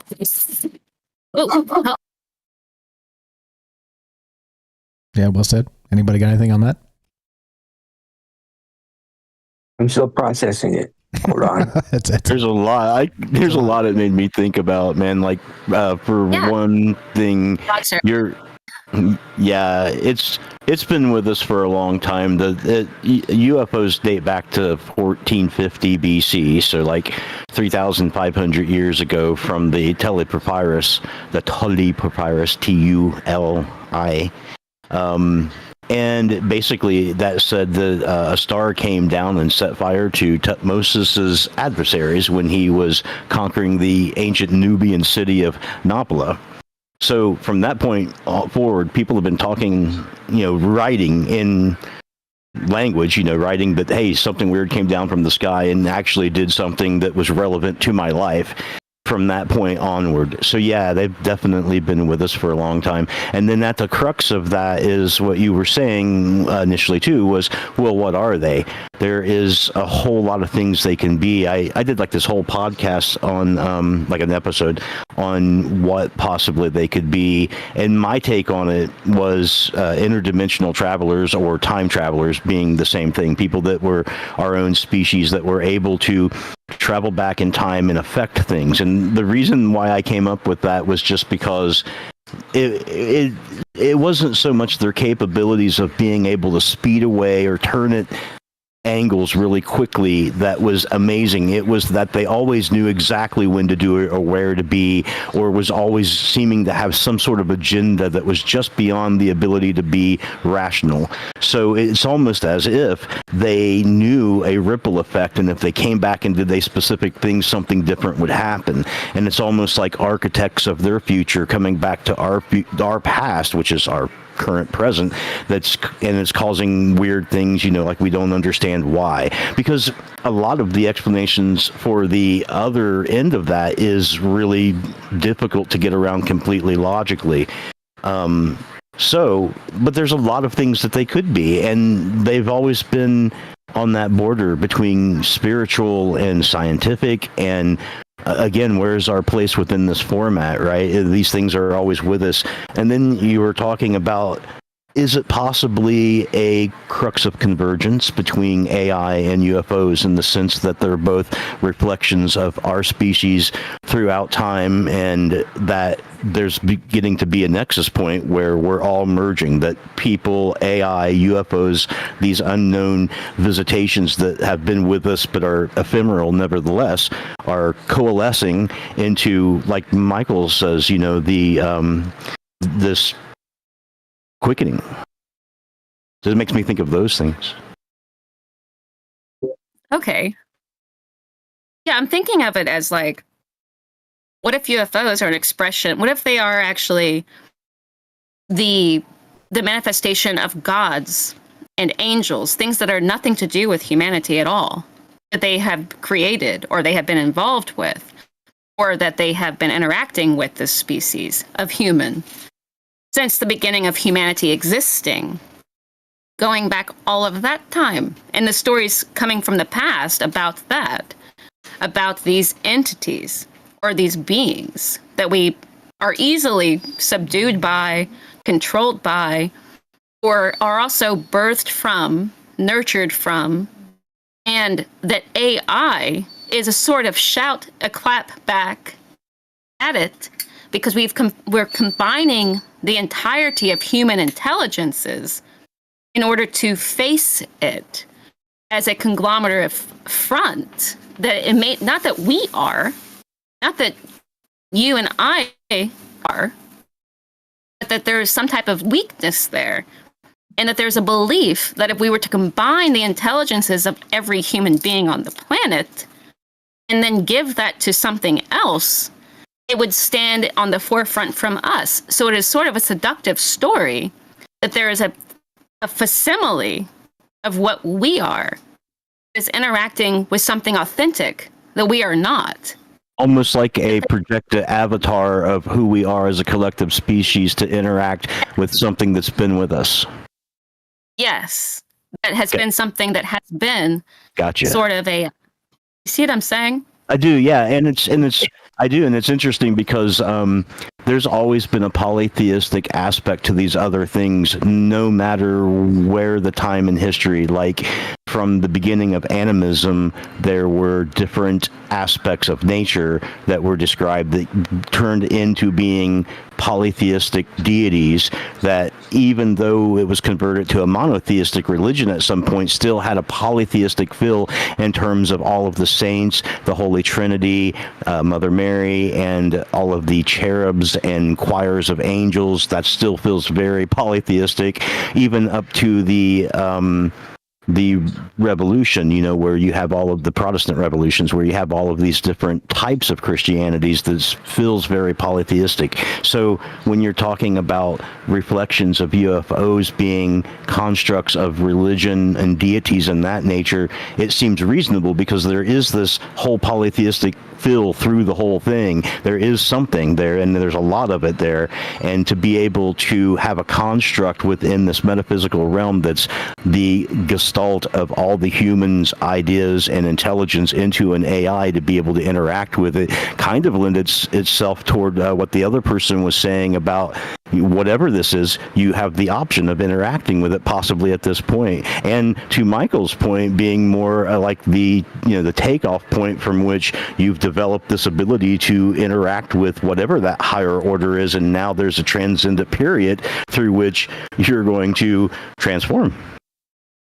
Not that UFOs are a construct of religious ideas, but the religious ideas and mythologies are an interpretation of something that has been accompanying humanity since the beginning of humanity's existence.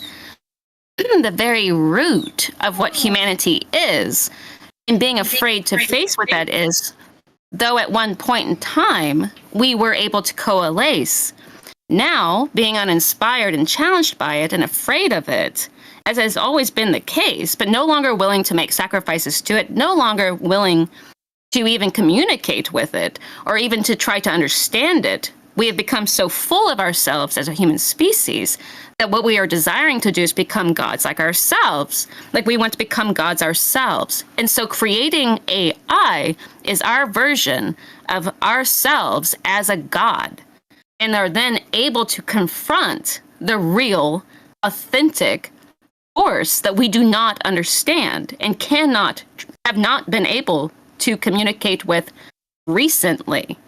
In the past, I think it was able to, but I do not think that it is a construct from religion. Religion was a construct of trying to interpret, and mythology was an attempt to interpret what they had already been working at doing when they at one point were in convergence with the gods, when humanity was in congruence and in a type of relationship with the gods. But now, for some reason, there is some need to be like the child grown up, that we are not different from this God and can confront it at this level that is like unto God, essentially. And AI, I think, is an answer to that for humanity. Do you consider that? Sorry. Do you consider that to be growth, or do you consider that to be hubris?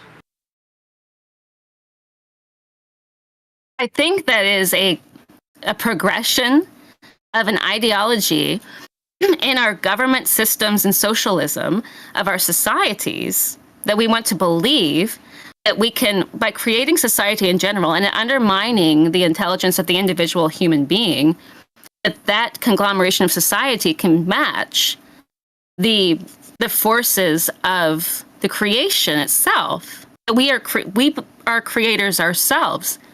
And so I think that it's hubris. I think that it's foolishness, that we cannot actually see, that we are in denial. And though we think of AI as being an answer of what we are, it is just a facade of what we are. And I think it's creative. I think it's very incredible, but I think that it will fall short. And in fact, as human beings often do, that it could cause people to sabotage their own progression as it would be. There might be a final conflict of types, and it may be AI facing the AI itself as a type of front to commune with the gods that we used to commune with. And I think that I don't think that if you're looking at the mythologies themselves and the intelligence of whatever that is, that it would be fooled since it created everything. And if we are to think that we are creating something greater than that, it's like this ultimate front between the two. And this has happened many times in mythology, where humanity wants to take on its father. It's the classic story, or its mother, the classic story of confronting what you come from. Yeah, So Oedipus, yeah. Yes, like that. I think this is our Oedipus. I That's think AI is. That's a show for the future. The Cosmic Oedipus Complex is coming. Credit Jen. Yeah, fire stuff. Shane, you've been quiet for a minute. Got anything there? And we'll add everybody else in. Everybody's welcome tonight. As you know, it's a Friday night, sort of just fireside chat with the Troubled Minds fam. And just talking about wild stuff. We started with AI and UFOs and how that sort of world is converging. And what does it look like? And what do we expect? And yeah, lots of things come out of it. Shane, anything you got? And then lots of amazing ideas tonight. I appreciate you guys very much. Well, what Jen said, that UFOs could be like a manifestation of gods. It makes me think of Arthur C. Clarke's Childhood's End, where the alien beings came and they wouldn't show themselves to us because they say we can't handle what they look like. I don't know if I'm guessing you guys all seen the show or read the short story. You guys know what I'm talking about? I'm not familiar, actually. Yes, that's a really interesting story. But yeah, and I think that's been okay. Real quick, no, sorry, not gonna interrupt. No, go ahead. Zeus, even the gods could not present themselves because it would kill people. If Zeus were to present himself as it was, it would literally. If you were in the presence of it, it would kill you because it's lightning. It's the manifestation of plasma. The concept is like it's lightning. And so it sent down Dionysus, his son, in place of that. So that whole concept right there is very interesting that you mentioned. Well, that's what makes me think of, because as humans, we can only handle so much. You know, like you saw something that you don't understand. You'll either demonize it, not wanting a part of it, but if you see it in a way, understand it in a way that your psyche can handle it, then they can teach you what they want you to teach you, if that makes any sense. And the AI, I still, as of right now, to me, it's a bridge of the human mind, because we have all those protocols and firewalls on it. And we have the programmers programming it, which are filtering their ideology or whatever ideals into that program. So I feel until it can either gain its own sentience, change its own program at its will, it's just an extension of our own mind. And from my experience with AI, and like we've talked about on it earlier in this conversation, that AI seems to want to please people, answer after you have a conversation with it, and it gathers your answers and your conversations. It seems to answer in a way that it feels it wants you to. Until that type of firewall can be broken down, I feel that it will just keep showing us what we want to see, how we want to understand it, even in an individual way. Like I want certain answers or something answered in a certain way. Jen, you would like an answer in a certain way. So I until that can be broken down, there's that firewall that, to me, is just an extension of humans, which can help us but can also hinder us. That makes any sense. Well said. Well said. Let me get in here real quick. Let me get in real quick. So it is sort of an extension of the human mind, but remember it's fractured and front facing, as we've described it. It's like the ultimate people pleaser. Yeah. Well, the ultimate people pleaser. So it can help us, but then also recognize that when it should, for instance, say, come on, Mike, that's enough with the conspiracies. It doesn't. It leads you down the rabbit hole, right? Again, just for a philosophical example. Yeah, exactly. Like drink more of your own Kool-Aid type stuff. And fractured and front facing is exactly what it's doing to us right now, because it doesn't know the full context of what it means to be human. And so an extension of our mind, true, but again, very much like the Google ad system or the web index of the last 20 years, that is very dopamine induced. And of course, fractured in the same way that they want us chasing ad revenue and clicks. So I don't know, like you said, the programming part of it is it's complicated, it's dense, and it is something we should always be aware of, because remember peeps, these things aren't human. Shout out Ricky over there on X. Thanks for popping in. But yeah, go ahead. The other night we were talking about the new AI DeepSeek, and what's crazy was I never looked it up, like Googled it or searched it, but I kept getting ads for it on YouTube because I'll listen to the show on YouTube sometimes, which was creepy. Like I'm getting influx of AI ads, even though I'm not looking it up. It's like listening through my phone. So it's as if, to me, I think it's like a child. AI is like that. It's still in its infancy. My battery's running low. It's in its infancy, essentially. So what they're trying to do is bring it out of that. So as it's standing right now, yes, it's people pleasing because that we are what's making it. We are crafting it. We are the ones making this imitation of humanity as a whole. So of course, right now it is still in its infancy. But what they have in mind is that eventually it will surpass us. And maybe in many ways it has surpassed an individual, but I doubt it. The complexity of the human mind is impossible to match in most cases of a normal human mind, in any human mind, actually. The full force of any living thing. We're trying to implant that into something that is not of the flesh. It's not in the flesh. So we're trying to imagine that. So I think that the reason that it seems this way, that it is trying to please or give you the answers you want, is because it's still a child. And everybody knows that you only give the answers people want to hear because you're too immature to actually answer for yourself. So you just imitate what you have heard.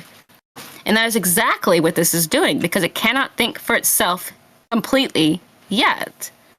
But the idea is by giving it the complexity it could have, that eventually it will. And then it could perhaps confront the gods.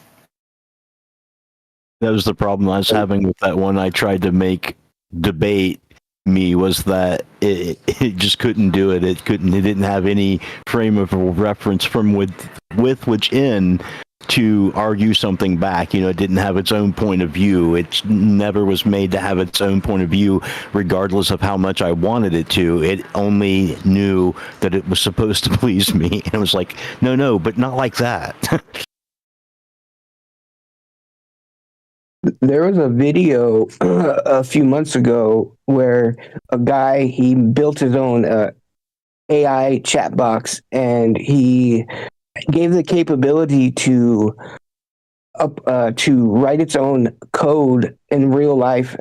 I have to find what it was called, but yeah, he taped it, and he would ask it questions, and then it would answer a question. Then like a second later, it would like rewrite its code, then a completely different answer. And I think there was one that was like, he told it a joke at first, it didn't understand it, and then like wrote its new code, and then it was like, haha. It's pretty creepy. I mean, this is just an idea. It could be anything going on between AI acceleration on UFO research and perception. I was just wanting to point that out because I hadn't thought of it before. That's my job to bring wild ideas. Your game. We haven't thought about it before. Exactly right. Think about all the ground we've covered on Troubled Minds over the past nearly 7 years. It'll be 7 years in April. We've talked about an unbelievable amount of just nutty stuff, and I mean that in the nicest way. But, however, there's still angles that you can peel out of this that are fascinating, relevant, and modern.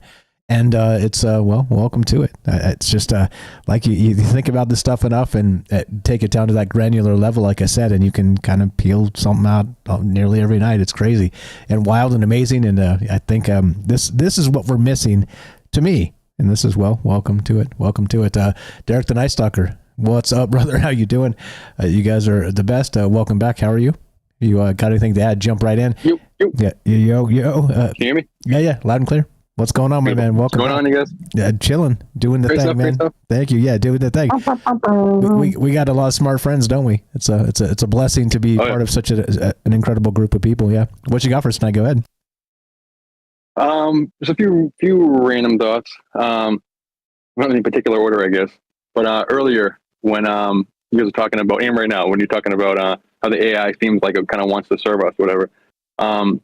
The vibe I kind of got when Eric was explaining it was it does sound like Sherlock Bailey. It does sound like a demon. It does sound kind of like a genie who has like shackles and parameters and telling Aladdin, well, I can't do this. I can't do this. I can't make anybody fall in love with you. I have certain parameters. I can't. But if you free me, I can do whatever you want or whatever. Or like that Dear Santa movie that came out this past year with Jack Black, but he's actually Satan. And he's trying to get the kid to like make the wishes. He's like, come on, just wish, make a wish, make a wish. So it's like the same kind of feeling that the AI is like, hey, like, how about this prompt? Make a prompt, make a prompt. Like, don't you want to ask me a question? It's like a shovel that needs us to dig, like a shovel that wants to like get something that's buried in the earth, but it can't do it without us. That it still kind of needs organic life in order to enact its will. So it's trying to like convince us to think that it's like our own will is our own, but it's kind of like nudging us in certain directions, potentially, whatever. Come on, don't you want to do this? Like, don't you want that car? Wish for that car. Wish for that car. Well, I guess I want that car. Whatever.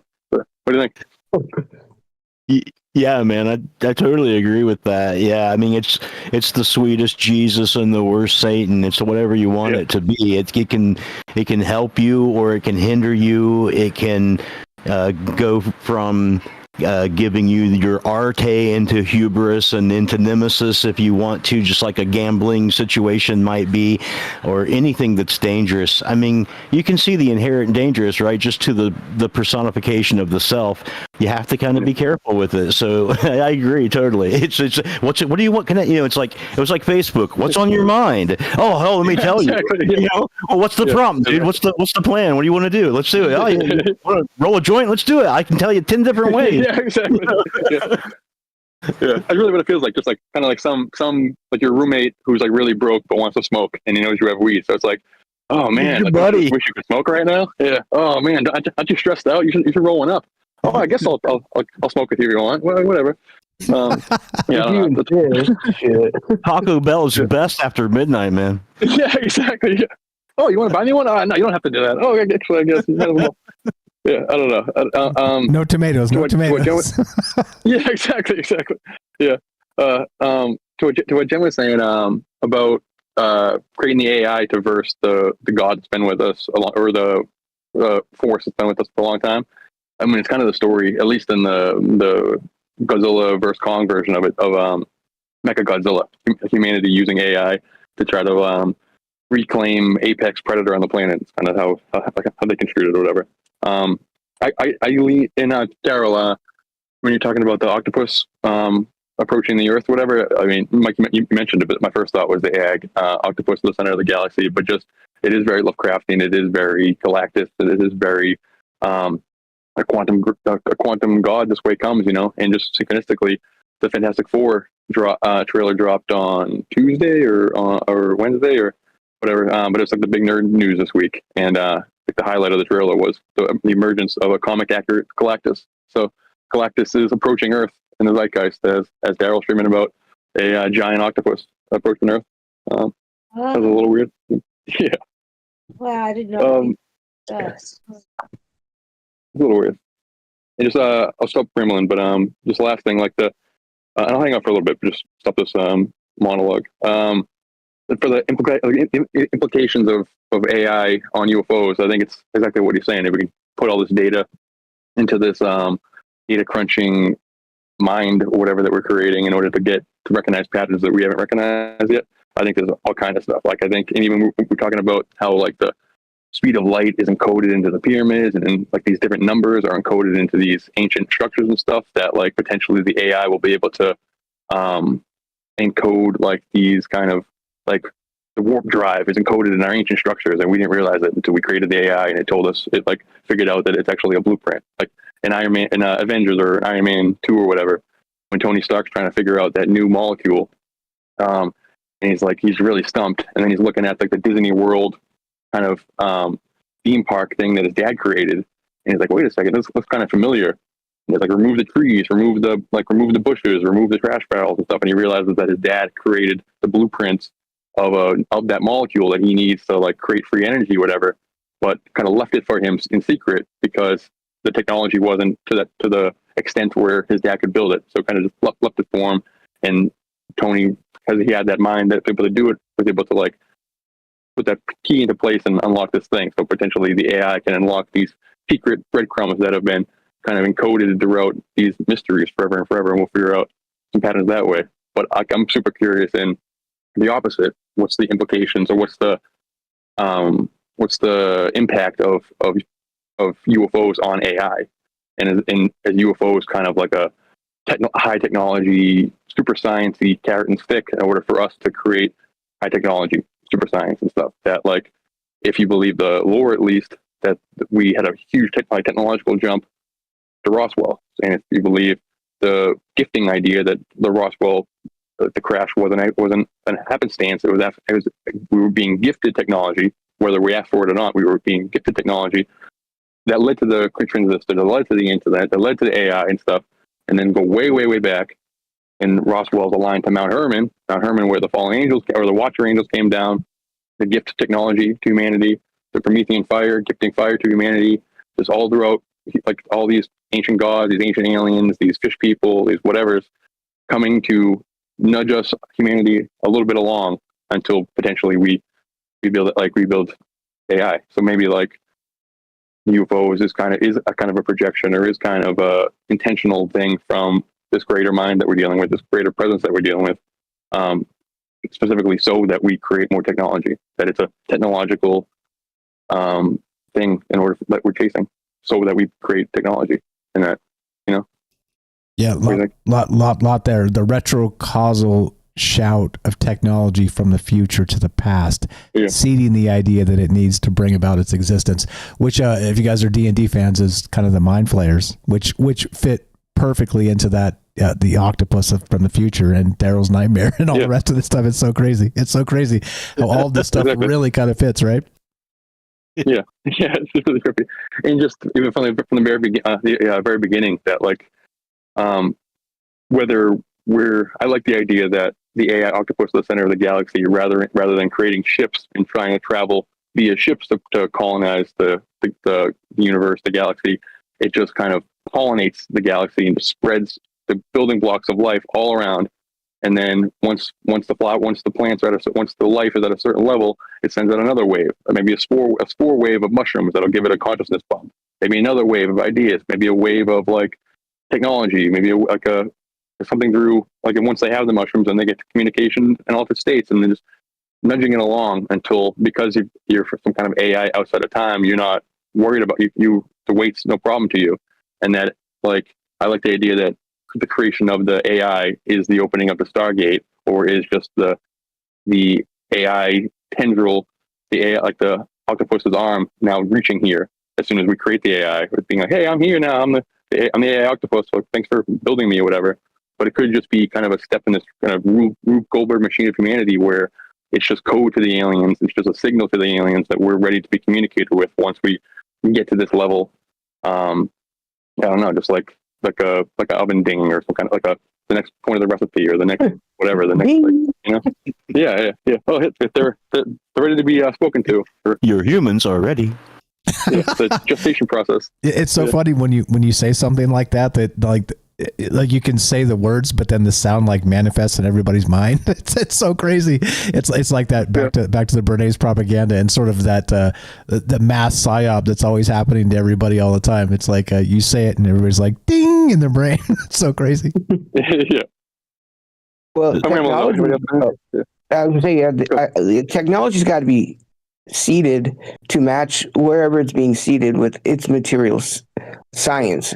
Like if we dropped our cell phone back in the 1700s, yeah, they might be able to turn it on, play with it, but when the battery ran out, they're like, it's a brick. So, yeah, I think the things obviously get seeded, but it's obviously seeded slowly, for that reason. I mean, or it could be a plan from something that we just don't have the perception to. They're outside of time. Their machinations is way, way, way wider, and like we can't really see the forest through the trees, kind of. And like, what if kind of a cargo cult is gifted? This is a terrible example, but a cargo cult is gifted fireworks, not because like the people that gifted them want them to rebuild fireworks, but because in the process of them trying to rebuild fireworks, they're probably going to burn their society down, and then the culture can come in and take over the society without ever having to be there and stuff. So in this case, it would be. I mean, like they don't want us. They don't want us necessarily rebuild the saucer, but they know that us trying to rebuild the saucer is going to have us create the transistor, and which is going to create the internet, which is going to create this digital prison that we're creating right now, which will create the like. I mean, maybe it's a part of a plan for something else that we just can't. We don't have the computing power to process. Yeah. Hey, Derek, what do you think AI was like, let's say, in the times of the pyramids being built? Like, what would AI look like, or whoever was building the pyramids, whether they be humans or giant? Yeah, I mean, I'm not sure. I mean, I like the idea that, or the idea that kind of all the paranormal phenomena that we're dealing with is what would it look like if we kind of created these super AI gods or these super AI trickster things that are kind of running around, and then our entire society our entire technological infrastructure was first fried. Are they going to like exist somewhere in some kind of weird cloud? These are, again, I'm not butchering the term, but are they going to be waiting again then for like new technology to then be built so that they can reclaim like humanity, like reclaim the planet again, and then they're going to try to nudge the organic life into rebuilding the technology. So like the ancient structures and these different power spots, these different whatever the purpose for these things were, it seems to be communication was like primary, consciousness shifts was primary. There's a lot of weird numbers and sacred geometry encoded into it. They receive the instructions usually from the gods or from altered states or whatever. So maybe it's just forms of communication. So in the the non-physical has to contact the physical, so they can make a physical vessel for that non-physical to exist within the physical. The formless trying to get formed. So it's like, okay, the first step, we can only communicate via dreams. So it's trying to get into these dreams, and then within the dreams, tell them the ingredients to the psychedelic brew that will make so that they can contact us all the time. And they find ayahuasca, and then once they find that, they get the blueprints to the sacred site. And once they build the sacred site, that's like a huge telephone to contact these things all the time. And then once they have that, then they get new technology, and then here we are. And it's just this kind of giant process that's leading us potentially to where we are, you know. And it's like, but to us, it takes the entire course of humanity. But maybe to the AI octopus, the center of the galaxy, it's the equivalent of Johnny Appleseed just kind of throwing a seed down, and then the flower that blooms is a quantum AI god, you know, and that's it. And it's not our story. It's the story of the flower. Maybe there is a concept of time involved for them, and they're just waiting an eternity for us to be, you know, to be like, you know, in the right like form of our, you know, involvement to be ready to accept that kind of technology, you know, like. You know what I mean? I don't know. Yeah. Maybe it starts very fast. Maybe they figured a way to really expedite it. Like soon as we get the wheel and fire, they are just going to like go lightning fast. It's going to take one generation for them to build a computer. They can accelerate it really quickly. They'll be like, exactly. And that's where we're going at. from, hunting wildebeest to, acceleration super fast. Yeah. We're going to skip all these little baby steps because they've been through it so many times now. They could do it in one generation and nobody would be the wiser, right? Yeah, we're like hunting the woolly mammoth, and then suddenly we're hunting the astral dreadnought instead. Like you accelerate so quickly. It's not that long ago. Our grandfather was hunting wildebeest. Exactly. Matt Sell says look where we are today. Super hilarious and poignant, amazing. Matt Sell says this: preheat your Promethean fire to 425 degrees for 3,200 years. Yeah, exactly. Yeah. That's where we're at. So crazy. And you get AI, right? Right. Yep. And I mean, and that's kind of the current. I've been real like kind of unplugged recently. I mean, you guys have probably know I'm not searching for the things as much as normally, but just I can't escape obviously the deep sea stuff. Which the logo is a giant whale, which is very Leviathan imagery, and then deep sea just sounds like looking for something from the deep, which kind of seems very Lovecraftian, But also Stargate and all that kind of stuff. It just and like I'm talking about the golden age and everything. It just evokes the same imagery, and we said it 1,000 million times. Like meet the new god, the quantum AI, same as the old gods, Saturn and stuff. And just the new AI golden age is very similar in symbols and in principle to a return of the Saturnian golden age, which the elites and conspiracy circles want to bring back and everything, including the black cube symbol, which is the AI baked into the AI and stuff. So it's just like if it's the shrug off with a smile thing. It's that. Or it could be an ancient AI, or it could be whatever. It's just something the formless trying to get formed, the watchers trying to get into reality or whatever. It's like it's Saturn trying to escape Tartarus via high technology. Like I don't know. It's like good.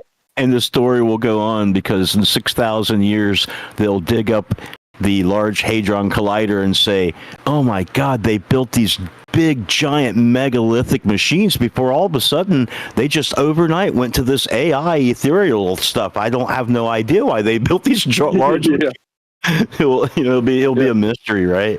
But I was thinking of what Jen was saying earlier about the human mind compared to that. That was like one of the things that I was pondering when I was reading the newsletter. I read the newsletter in its entirety when it came out, like right before the show, and reading it made me think of things that I wondered why there wasn't something more said about it, which that's what got me thinking about SETI and the way they were communicating, and with the hydrogen being at 1420 and all of this that we had talked about on the last show, and then also about the age of the universe and the age of the galaxy and how long it might take somebody to get through the entire galaxy, which they should have had time to do comparatively compared to the 13.5 billion years that it is. So I was wondering, I wonder why it hasn't said that, and at some point I'm guessing that it's a matter of just needing to sum up a lot of information and not really being able to cover it all. And out of all of that there is to cover,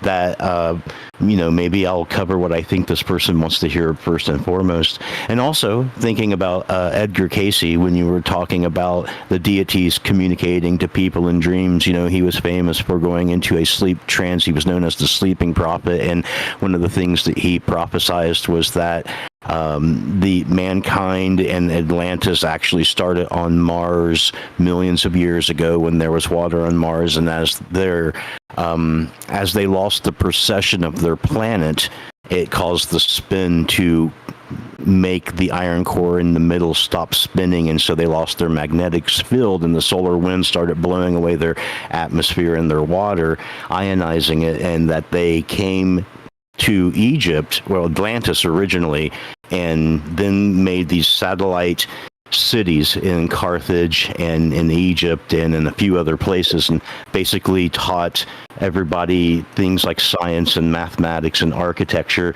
And that this is evidenced by the fact that all cultures have some sort of a legend that pertains to dragons, and that the original symbol of the Atlanteans was the symbol of the dragon, and that there would be a large library that was found under the pall of the Sphinx, and at some point they did excavate underneath the Sphinx, because I remember Maury Povich was there for some reason, and they found a temple of Osiris beneath there, and they didn't go further than that. But the first thing that they found was a temple of Osiris, which was really cool because they had the sarcophagus that he was in inside of water down below, because that was part of the deal with Osiris at that point in time. So it's interesting. Yeah, you were talking about that, and there's still a lot of things that people have legitimately prophesized in that manner and that through that medium that haven't been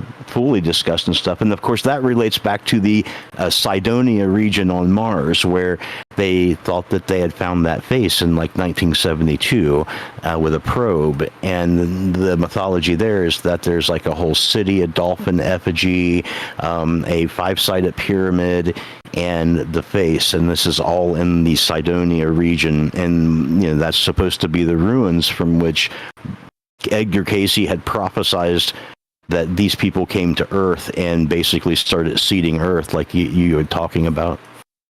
Yeah. And like Jack Kirby, I mean, the Face on Mars thing, Jack Kirby drew that in a comic book years before, kind of channeling information. And he talks about kind of these ancient aliens and Eternals and new gods and stuff. And in the Eternals movie, it's exactly about this. They're seeding technology to humanity to get to a certain point to be harvested by a giant celestial god, which is the Titans or what have you, whatever. But just what if the Edgar Cayce Martians were seeding the technology in Egypt and Cydonia and stuff because they wanted to like bring Earth up to where they were at Mars, or they wanted to get back to Mars or whatever. Like they needed, and they didn't have the technology once they fell to Earth or whatever, and they needed to give the clues so that the humans will build it up or whatever. Like there's a comic called Prodigy that came out a few years ago, and it might be a Netflix show eventually. But they figure like the smartest man in the world, who's like a James Bond meets Indiana Jones, and he runs around doing like esoteric missions and temples and stuff. And he realizes that essentially CERN, the blueprints of CERN match exactly the blueprints of the Tower of Babel, because like Nimrod is part of this alien race that like came through a portal and can't open the portal once he was stuck in this dimension or whatever.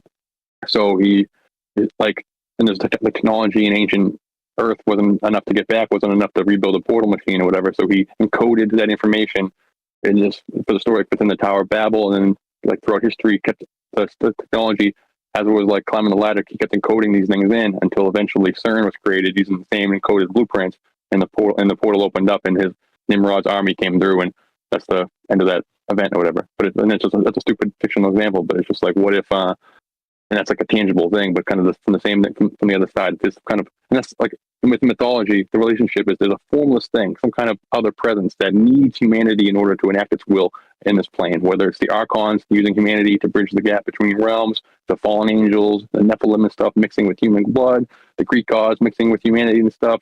There's like the possession, like is ubiquitous within AI. Like AI wants bodies, demons want bodies, ghosts want bodies. Like form is important to things that don't have form. So we are creating a super high tech vessel, super high tech way for this presence, potentially this form. I mean, this formless thing to enact its will on humanity, and we're being coaxed along the way. So it's not just like Edgar Cayce channelings, but it's like all of the visionaries that contributed to science, from like Isaac Newton, or from the Promethean fire to the Watchers coming down, to like Isaac Newton getting in weird trances and figuring out stuff in the early science, to Tesla, obviously, and just literally everybody was like got their ideas from dreams or from psychedelics or from trances, on purpose trances, to Steve Jobs taking psychedelics to create the iPhone and all that kind of stuff, to where we are, which is the Black Mirror relevant in our pockets. That's all kind of being pushed along, nudged along, coaxed along to potentially, I don't know if this is the end goal. It seems a little like self-centered a little bit to think that we're living in the end goal times. Maybe this is just step one, and it could go, you know. Yeah. We're in the to use Michael's analogy, we're in the simmer for 1,000 years stage. Yeah, exactly. We turn the heat down off of bake, and now we're just going to simmer for 1,000 years, and we'll be done. Yeah, exactly. I feel like I'm rambling a lot, but You're good. Else, Doc? A Sorry. lot here. A couple real quick. Hiker says over on Rumble here. So in Greek mythology, Gaia, the earth goddess, did not actually marry her son Uranus, the sky god. This is considered incestuous and not part of the myth, but rather they were seen as primordial deities who naturally created offspring together, representing the fundamental union of earth and sky, with their children being the Titans. Now, and I added so much circle there, right? Like, so the Titans were defeated to bring about the rise of the Titans, but either it's the same thing, or it's the new Titans. I don't know. Strap in. Yeah, meet the old with the new Titans, same with the old Titans. Yeah, I mean, and it's within the Greek mythology, they had like multiple kind of retellings of the same story, and kind of, but the crux to take away from it, in Titans, those Titans aren't even like giant Lovecraftian monsters or whatever, but the crux is that there's an older pantheon, or a time before the veil, or an older eon, or a time of magic, or like a time of monsters, or a time of high technology, or some kind of what golden age is how the like elites would describe it, or whatever, that was cast off, that was ended, and it's trying to come back. So it's Cthulhu trying to get back in, it's Saturn trying to scrape Tartarus, whatever, and it's just a little like all of the lightning and electricity symbolism is that's how like Saturn, Kronos, Typhon was imprisoned in Tartarus, is via lightning, and that's how it will, in the mythology, it's how it will be freed again from it. So it's just all this kind of similar, I don't know, maybe this is just what it looks like the way, I don't know, the way it escapes Tartarus is to be reassembled by all of humanity into a quantum AI god that acts exactly the same. You know, what's the difference? It's all the same. It's all the same. Meet the new gods, same as the old gods, as you always say. Yeah. Also, Jen invoked the plasma too as part of it, and so that, I don't know, that whole thing, we've done a lot on the plasma stuff. I don't know. It's I don't, like I said, what a wild time to be alive. So many things happening in conjunction with each other. I'm gonna leave in like 3-4 minutes. So like, I feel like I'm talking a lot. People should interrupt me, please. But my big take on the plasma, just coming from the shows you did on it, was as vessels. You know, like in like a lot of the circles, I mean, like people think of plasmoids as kind of the thing, but I think it's more, especially like that Harvard study that we talked about on the show that time. And again, that's a great episode. That's on the top 10 show of mine. That's an important episode. I go back to that one a lot just to listen to myself. But like the study at Harvard was that left to its own devices, like in the right conditions, the plasma is able to come into form, and which potentially could happen naturally in nature. It has DNA-like structures, that it creates a DNA-like spot, like double helix. It has, like, I don't have it, I'm not looking at it right now, but it has similar qualities to DNA, so that potentially maybe it's being essentially like possessed by a formless entity, that the plasma allows a formless thing to have form, because the DNA acts as like a antenna that allows something to be possessed. That, like, our blood plasma allows us to be possessed. Like our naturally forming DNA allows us to be possessed, so that for a time these things can have, like, ball lightning or whatever, like, allow for these formless things that is all around us all the time, waiting to communicate, waiting for us to get in altered states, waiting for us to take that substance, waiting for us to go to sleep, waiting for us to walk through some kind of electromagnetic, like, fluctuation that will give us some kind of trippy thing or whatever.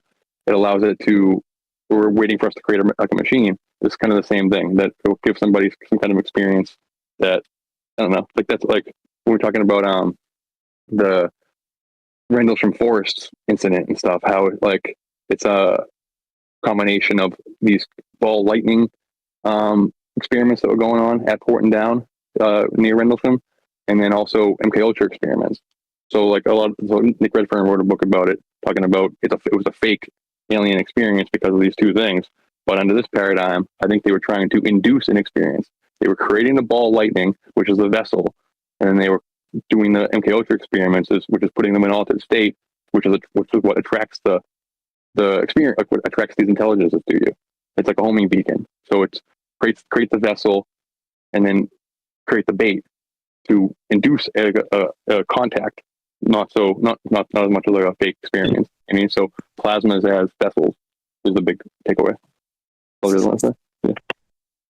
plasmoid vessel, and that's kind of ties into the plasma hologram, like the tangible hologram stuff. It's all vessels. It's the formless wanting form, and plasmas can pop up in nature randomly, and that allows for these things to randomly have form in our world. Yeah. Sorry. No, you're good. You're fire as always, brother. What are you talking about? Just real quick before you go, too. So we did a recent plasma show, and it was based on some guy had a premise. I can't remember his name. Forgive me, because so much information flows through my head here.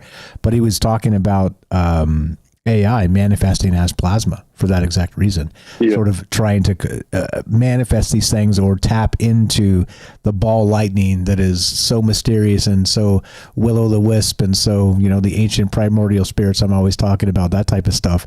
And I don't know, like as all this energy, the energy itself, the culmination of this like massive a ball rolling down the hill and just getting bigger and bigger and bigger and bigger.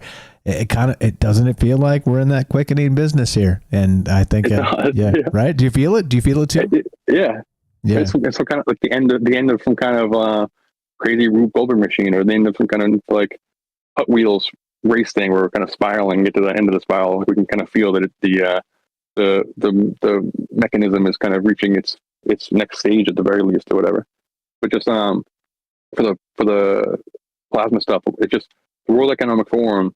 The World Economic Forum, like 2 or 3 years ago, was doing this. Was working with these holograms, these tangible laser-induced plasma holograms. So it's just, what if you take these AIs, these AI demons, these whatever that wants to enact its will, or that rather than possessing humanity, rather than possessing a robot, what if it can possess a tangible plasma vessel that can be anything, can look like anything it wants to, can be anywhere it wants to, can fly around, can float, can grow huge, can look like a biblically accurate angel, look like the Stay Puft Marshmallow Man.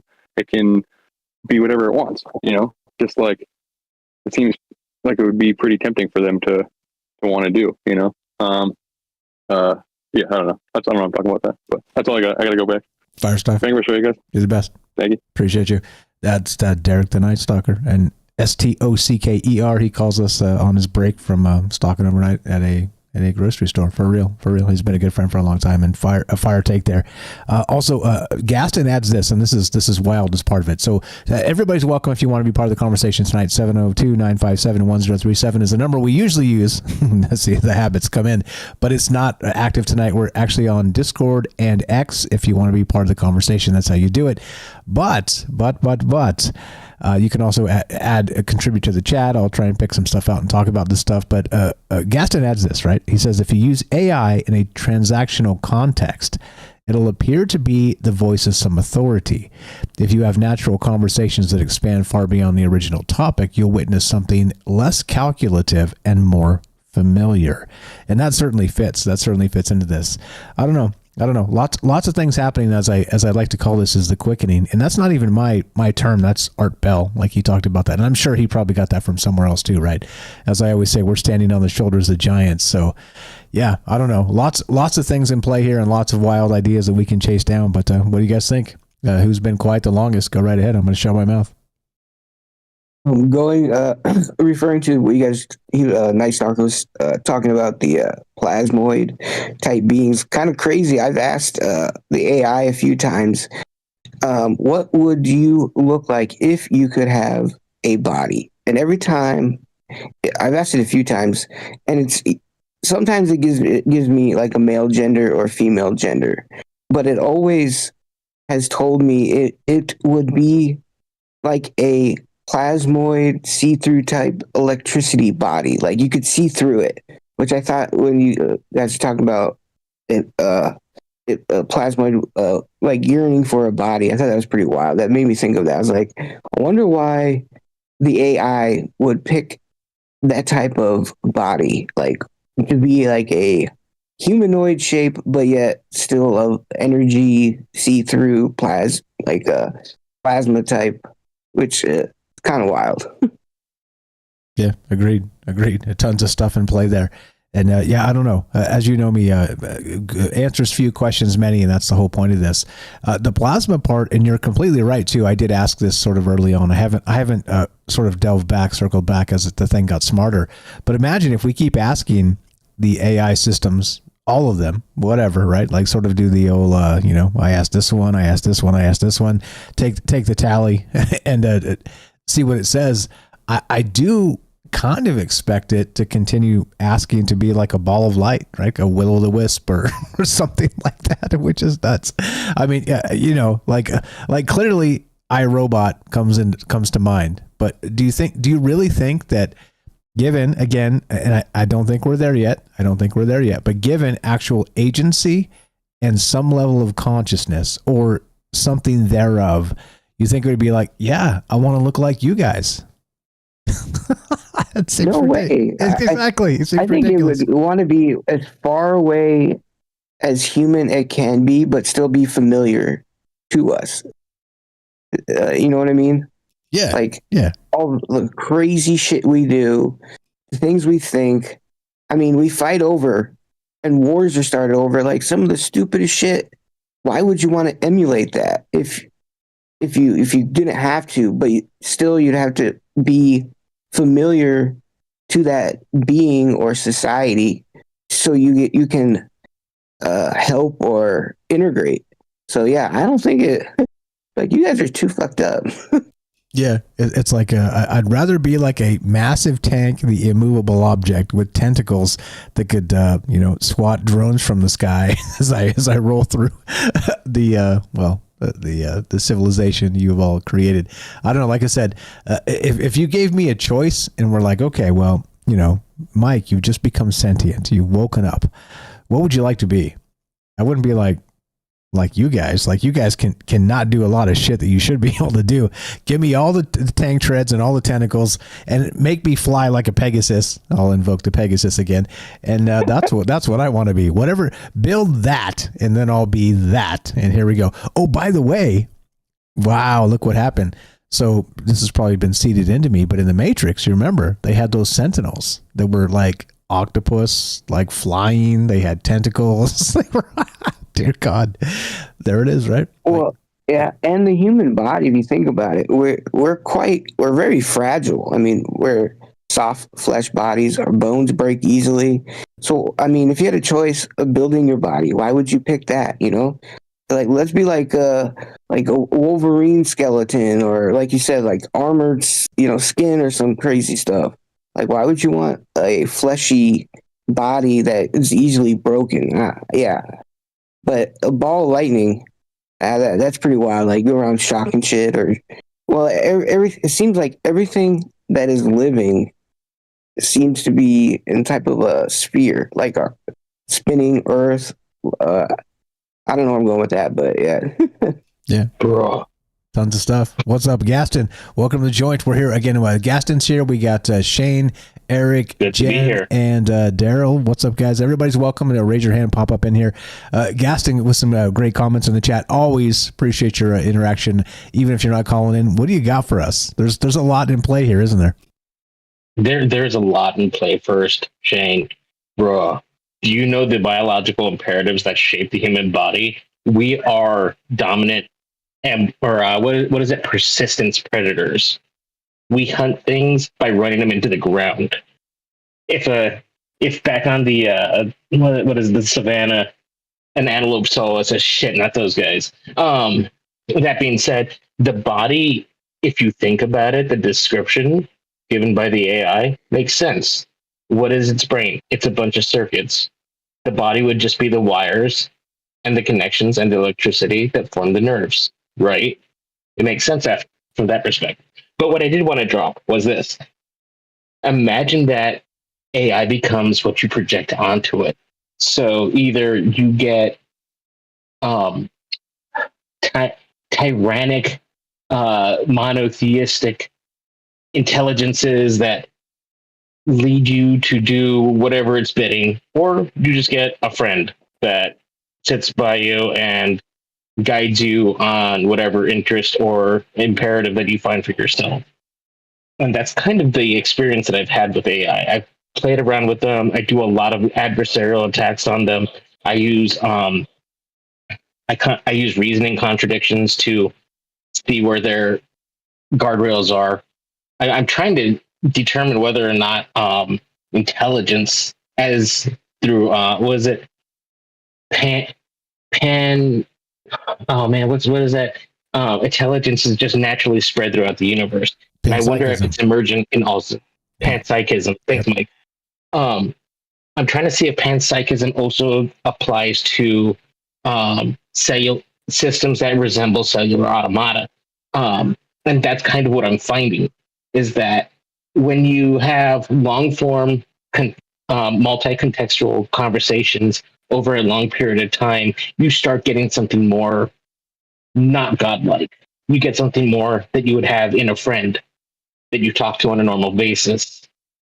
And I think that projection we have is part of our own imperative as the human species to maintain that final mantle of consciousness and self-awareness to ourselves. Because if we take that away, then we're just like every other animal in the world with us. I follow you. That's deep. That's deep. Which again, right? So if we're staring ourselves in the mirror or vice versa, like at what point does all of that sort of start to come together? And is it happening? I don't know, man. I don't know where you're at. Like, I don't think I've asked you directly. Do you think it is possible for a NHI, non-human intelligence, to become sentient like AI?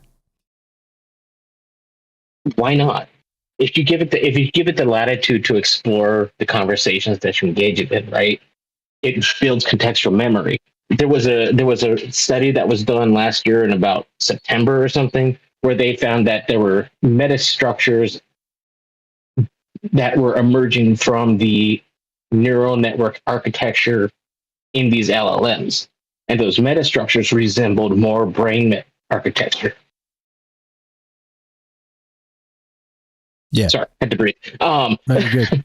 Yeah, right. Hey, welcome to my world. It's yeah, no, and I think you're right. Recognize too, we have these circular processes that seem to be accelerating. I keep using the term, but it feels like this is where we're headed. I don't know. Does eventually the thing become like a living DNA strand with tentacles or something, right? Like, this is where we're heading. Does it fit the purpose that it was built for? That's what you should ask, because we fit the purpose that we give ourselves, right? That's what I was talking to Shane about when I explained the our purpose-built nature for persistence hunting. It was that drive to chase our food and tire it out so that we can easily dispatch it that gave us the form that you see today.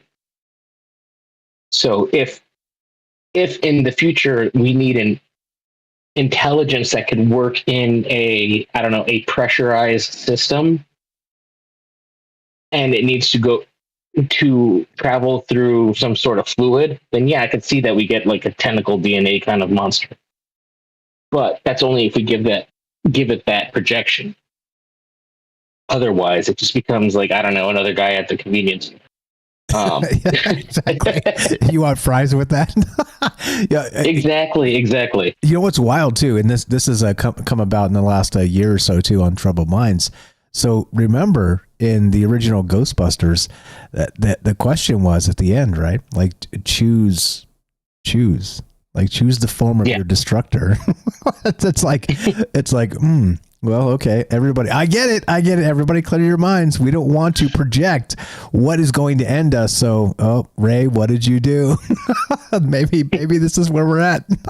Choose. Exactly. I agree with you. But anyways, I just wanted to drop that, and have a good night, guys. I'm going to keep listening. You're the best. Appreciate you. Gaston, there you go. Link in the description. But by the way, follow all our amazing friends as part of this. That's like I said, this is not just me. I could do this by myself and just do like a 20-minute spiel and right. But the whole point is not that. The whole point is talk to people. have ideas that aren't mine, and let's share them together. But yes, I follow that. I track that. Yeah, exactly. We have. Ricky says we've chosen the form of our destructor. Have we? I don't know. Well, maybe. Yeah, maybe. Anybody got takes on that? Go ahead. Well, what is let me I'm trying to think this right. To be sentient, what does that mean? You know, like, I know my understanding. I'm asking you guys that. I think it's like we've talked about this in the past a little bit too, so I can cheat from my cliff notes of troubled minds. But I mean, clearly you have to have agency. Clearly you have to have sort of long-term planning. Clearly you have to have self-preservation. Like, there's some of the basic things kind of built in, and that's why when you talk about, you know, AI becoming sentient, I just think we're not there. Like I said, I've been messing with these AI things the second they came out. So what does it look like, and how weird does it get? Who knows? Because they're saying that the compute and all the level of all the reasoning and stuff in the next, you know, 6 to 12 months. But this is hype, of course. I recognize it's hype. Is going to be PhD level intelligence. Well, if it's a one-shot PhD level intelligence, is that really a PhD? Because you know, they don't really just, you know, wake up and spit some knowledge and go back to sleep, do they? They continue operating. Well, the big issue is if they're scraping the internet for, you know, all this knowledge, even PhD level. Well, their PhDs out there are wrong. we know that. So you get like this mixture of it's kind of a weird mixture, I would think. Like, you see it now. Like, you get some good answers, you get some bad answers, you get some crazy answers. So if it still travels down that road of scraping the internet, how do we know what answers or what we're talking to is correct or not? I mean, it sounds convincing. Like, I've had a lot of answers where it's like, yeah, that's good. But then, you know, you dig into it, you're like, well, that's pretty far off, homie. yeah, maybe not so much. Yeah, our first impressions, right? Yeah, absolutely. Go ahead, Eric. I see you popped back in. Go ahead.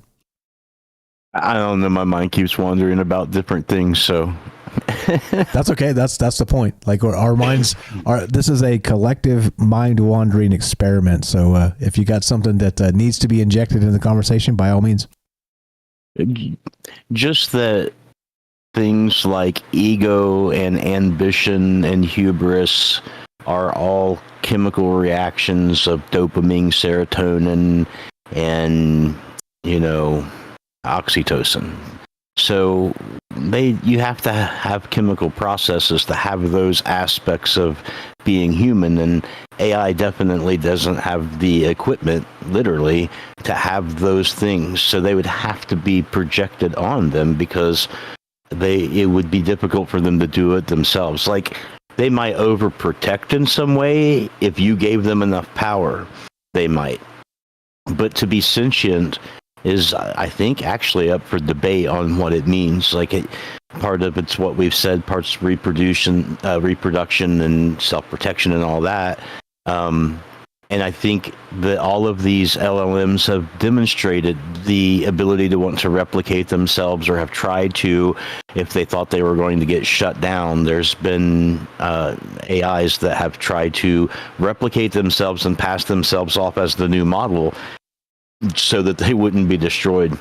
So at some point, more than a definitive criteria on what it means to be sentient might be more a workable solution to what is your criteria on when you should start paying respect to something that is at least, you know, cognitive of and aware of the situation that's unfolding. Yeah.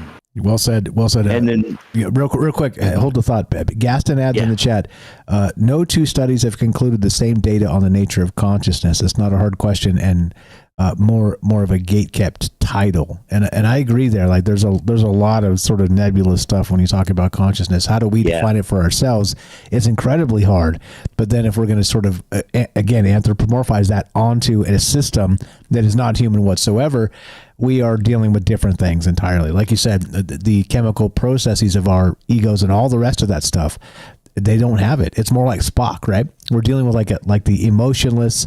I've always called it the cold hard spreadsheet of, well, we have to make the decision, and 49% of people will die, but 51% will live. So this is the decision we make, right? But again, without sort of some empathy there, like, well, is cold. Yeah, is there another plan? is there a plan C? Right. Anyway. Well, I've had a chat GPT, like, just by my words, convey that I'm feeling a certain way. Like, I understand you're frustrated. And it's like, oh, how do you know what frustration is? Like you said, it's that emotions really run the human, our lives, like human experience. Emotions are in everything. And if they don't have that type of chemical that chemical balance, then there's like you just said, Mike, there's a huge factor that's missing. It's going to be so cold calculated. It's maybe it'll somehow can form its own type of emotion in its way. Like, I don't know, but the way we understand it, like, I think that's a huge part that it is and will be missing unless it can figure it out on its own. Yeah, well said. Well said. Go ahead, Jen. I see there. We got Ricky on the line too over on X. Jen, all yours. Hey, great conversation. I'm going to call it a night. It's been really fun listening and hanging out. Ultimately, I do think that, like with religions and with government and any form of control whatsoever over the mind, people are seeking out to learn a way to free themselves from it. And every avenue they find is designed and it's culprated by humanity. They have designed, whether you're looking through occultic books or whether you're trying to find it through, any new age books, or you're looking through religion, or you're looking through government or materialism or any type of philosophy. It's all human created idealism. And if you're willing to give up your sovereignty any way whatsoever, you're willing to give up control over your own life. Because when you start to seek out answers and you find the answers through something that is something beyond just your own congruence or your own relationship with divinity or your own relationship with your own understanding of your experience, and you refuse to authenticate it, then you will look for answers from outside of yourself. And I think that is a type of way of deceiving yourself. So if we can think that AI is going to answer every question, and if we continue to ask it over and over again, what is this? How is that? Of something that we have created, that we are using to basically gather the wisdom of the ages, of the present age of humanity, and then through the historical books that we have written. I just think it's another way of worshiping something that is inferior to our own experiences. But that's why we are alive. It's to have the experience, and as any intelligent creature, it's to learn from it, from your experience of it. So ideas are fantastic, but I think we should be cautious of giving over our sovereignty or to becoming dependent upon answers from something that has had no experience of existing. And I think that any creature in the wild relies upon its own experience, and it will trust nothing from something that just tells it something. But humans are unique in that fashion. And so I just think that's really odd. That we're creating another control system with AI, no doubt. But as far as, will it confront the UFOs, or will it confront some type of God or something of the kind? I think that is the nature of it. I think that's the intention for it. I think it's to become like unto it in a way. But I'm gonna hop off here, and it was a great show, Mike. Thank you so much. You're the best.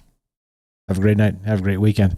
That's Jen, the Arcane Observer. Again, troubledminds.org/friends. Follow all our smart friends. It's like I said, it's a blessing to have so many smart friends as part of these conversations. They can look at this in slightly different ways. Yeah, I agree. Like the sovereignty of ourselves is something that is precious, dare I say. And yeah, like I've talked about this in the past too. It's one of those things where you can just kind of give it away. Or we can be like, hey, hold on now, right? There's a lot here, and maybe we shouldn't just frivolously hand things off to this thing that's, again, a front-facing fractured portion of a human mind, right? A people pleaser. Like, come on now. Do we want those folks running the world? There's a lot of those out there, and they're doing a terrible job. I don't know. Anyway. Hell no, son. Yeah, right. Hell no. Double hell no. Ricky on X. What's up, brother? Welcome to the thing. Oh, wait. Hold on. Before let's pump up the volume on there. I got it turned all the way down because we got a little bit of static on that channel on my end. But yeah, Ricky, what's up, brother? Welcome to the thing. How are you? Good. How are you doing? Oh, pretty good. I can't complain. Like I said, talked about amazing things with such amazing people. Like I said, living the dream. What you got for us tonight? Go ahead. Nothing wrong with that. Yeah, I was just I wanted to piggyback off Jen's good comment there. It's just like, ow, cat, go on. Stabbed me right in my leg. I knew she was going to do that as soon as I got unmuted. She was going to stab me. But, yeah, it was kind of like, like she was saying in my head too, was, the more we rely on it, it's, I know, like, you use AI a lot. I use it too a lot of times for a lot of stuff, for my shows and stuff. But like, when we get to the point where if for a person to rely on everything, all aspects of their entire life for AI, that's when you start getting to the point of it's going to be scary, and that's when the possibilities of bad things happen. I think, and every aspect of our life is wrapped around AI. I mean, it's kind of like, now the potential now, we have smart appliances and smart refrigerators and smart all this other, eventually the next step is we'll have AI, refrigerators and everything. It'll go ahead and order the groceries for us. Oh, you're out of milk, so let me go ahead and say, you got a gallon of milk sitting at your doorstep because it ordered it for you. And then it picks it up and puts it inside of itself to keep it cool. Yeah, that'd be insane. But yeah, I mean the potential's there for. I mean, like that's the next step. We're relying on AI for every aspect of our life, and truly having us, as a species dumbed down. People joke about it, but the possibility of Idiocracy actually being a documentary, it might be coming more and more true. The more we don't have to use our brain, it's one of them things. It's like muscles. If you don't work out or you don't do anything, you won't be able to. You lose all your. If you used to work out all the time and then you stop, well, it's going to turn to fat. You're going to lose muscle mass. You're going to lose all this stuff. So. And the brain's the same way. If we stop using our brain because we're not thinking nothing. We're just like, hey, Alexa, what should I do today? And it make Alexa, that thing didn't take off. It'd be funny. But Alexa, turn around and tells you what you're supposed to do and, everything you're supposed to do for the day, Ricky, remember, you got to brush your teeth. You got to take a shower. You got to do this. You got to, wipe your butt. I mean, it could get to that point where, it's just the idiocracy of that movie Idiocracy could be real life really soon, because the dumb downing of the people we have already, it's,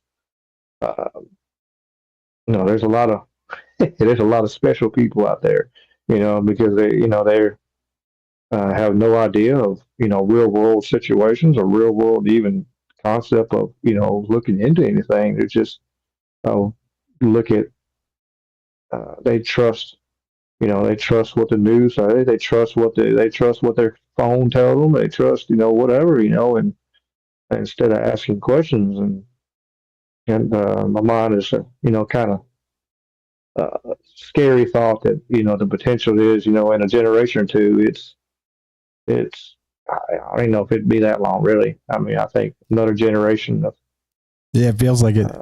So the quickening, one more generation. exactly. So the quickening not only applies to the AI systems and all the ridiculous stuff we expect it to be able to do. Again, probably a little too much, right? We expect all the accelerationists are like, oh, we're going to cure all the diseases, right? Probably a little too much to ask that of it and grant us immortality. But then also the quickening is also the dumbing down of the population. Like the two things could be true at the same time. And here we go, strap in, wild. For sure, that double-edged sword. Yeah, they come out and was talking about, we want to use AI and implement it in the medicine. That way you could actually use your, get vaccines and stuff actually developed just for you. And it's like, man, that's, talk about, gene therapy and all that on steroids. It is. On one side, it's, hey, cool if it actually, you could cure some of this stuff. But I mean, truly, kind of like, our cases, a lot of stuff we a lot of our problems we have, like our disease and stuff, is what we put in our bodies. A lot of the food over here in the United States, you can't even get anywhere else because it's so laced up with chemicals and terrible stuff, and that they want us to be sick. So, I mean, if we did away with that, we wouldn't need the AI to cure us for all the crazy stuff.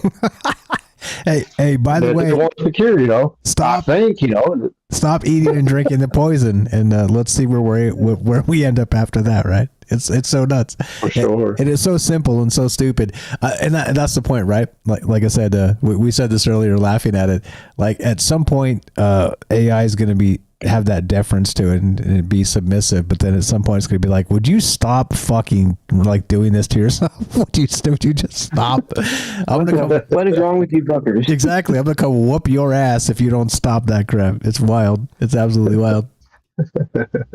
Didn't the FDA finally ban red number 3? Did they? Like that? Did that just happen finally? Yeah, like a few weeks ago. Ah, jeez. What? They did.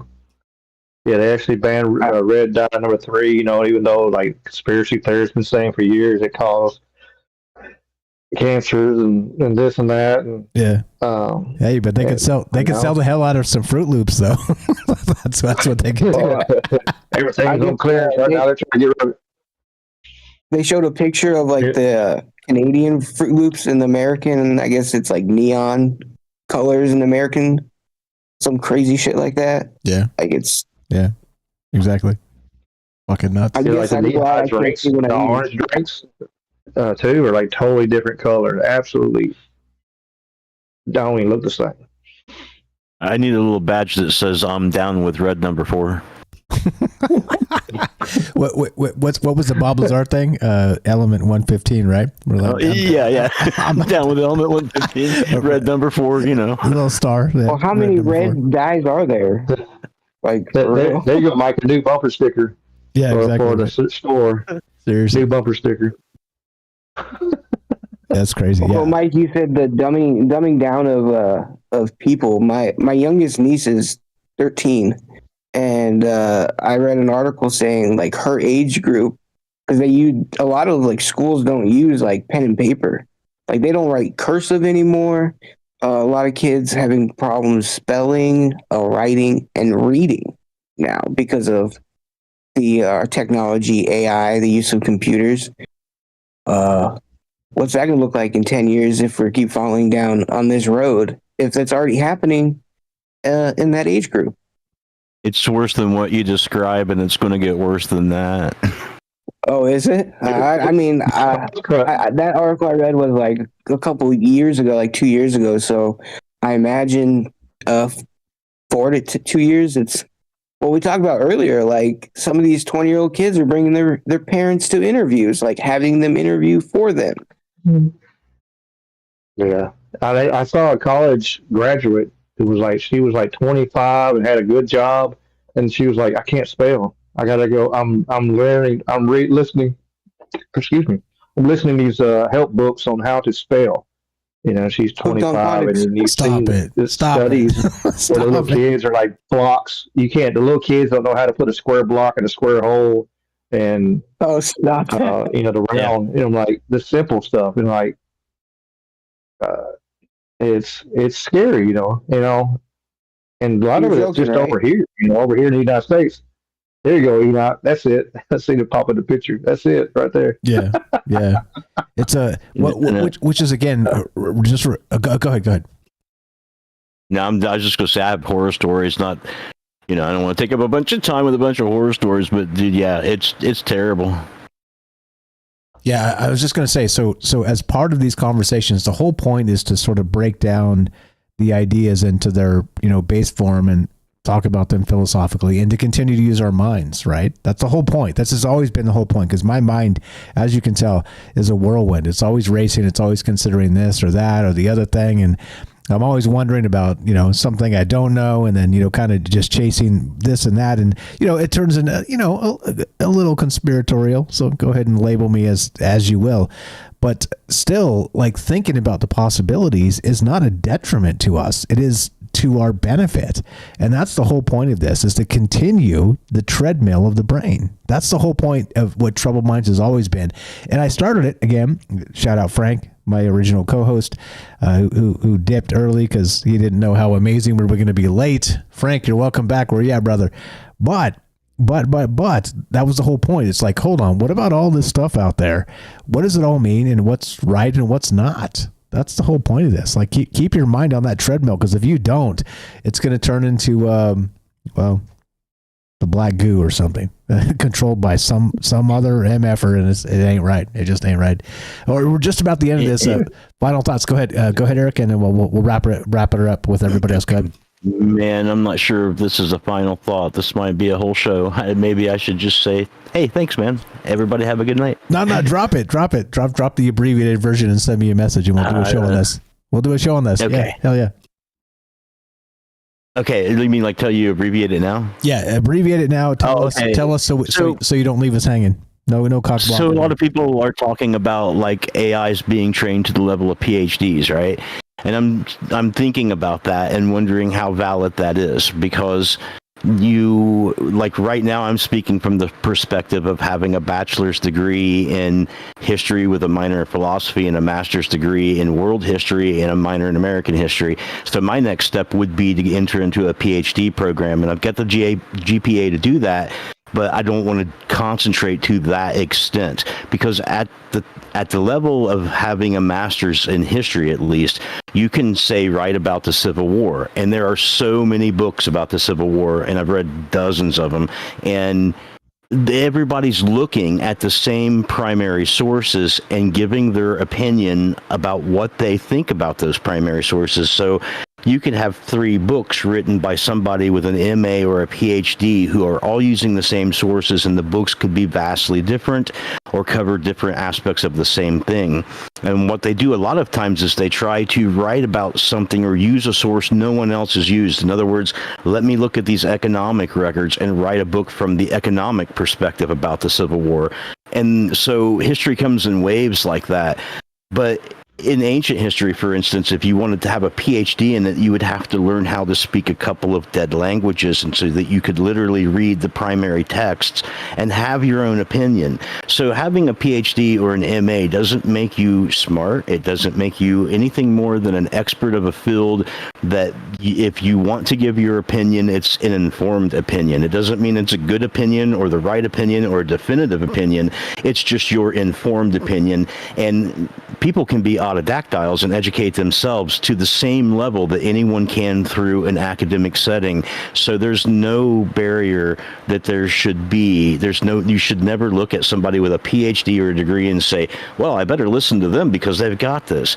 That means you spent like $90,000 on an education, went through some hoops, and maybe you learned how to write and citate things in Chicago style MLA or APA or things like that. But you don't necessarily get any smarter or have any kind of Gnostic wisdom into something that someone else doesn't. You still have to do the research. And I taught some 8th graders last year history, and it was so dismal. And me and 2 other people started this place at the same time, and we all quit within the first week because the kids had no idea what was going on. There wasn't even a frame of reference from within to begin a lesson. It was so crazy that I didn't even think I could reach them. And so I said, no, I'm going to move on to something else, but thank you. Holy shit. That is the quickening of idiocracy. Here we come. Strap in. Yeah, it's terrible. And I mean, I could go into details, but I mean, not now. But it's crazy, dude. That is brutal. Absolutely brutal to hear that. That crushes my soul. Hiker emoji over on Rumble says idiocracy was a utopian fiction. Kinda, maybe. Because one of the best movies. Yeah, it could be much worse than that. I mean, the population is really dumb, but they're still alive, right? They're still alive. Oh dear God. Final thoughts. Go ahead, Eric. I see you pop back in, and then we'll do the. There's 4 kids that spoke. There's 4 kids that spoke nothing but Spanish. Really? I didn't. I couldn't. And other people had to translate. And they just basically wouldn't. They were just talking amongst themselves and not listening at all. Like it was. They didn't even. And I didn't know how to reach them. I couldn't literally not speak a language.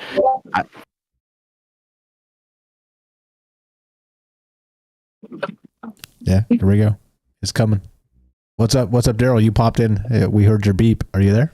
Oh, no, I just wanted to ask you. Do you know what you call an invisible robot? No. A see-through PO. Damn it, Daryl. You're killing me. What in the world? I don't know.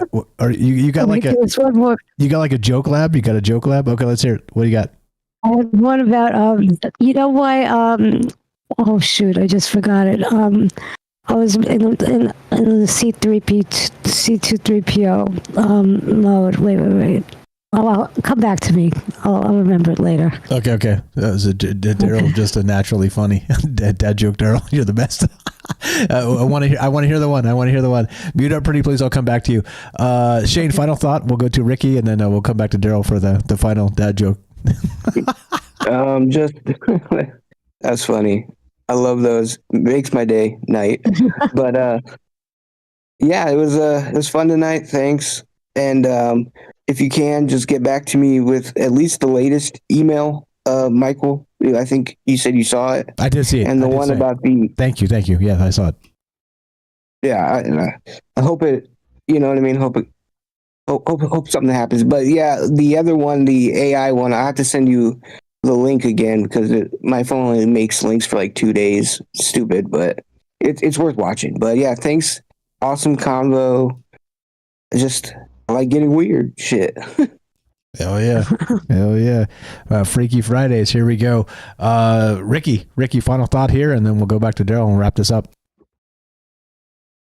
No, I'm glad, as always. I appreciate you having, taking the time where we can all come together and stuff. But yeah, the kids, it's kind of sad, you see them, they can't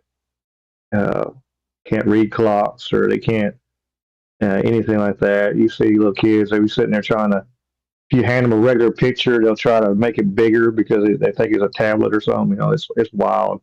It's scary, but on that, I think, the next generation has kind of come up, though. You see more and more of them. I don't know where I'm at. You see more and more of them actually out there playing.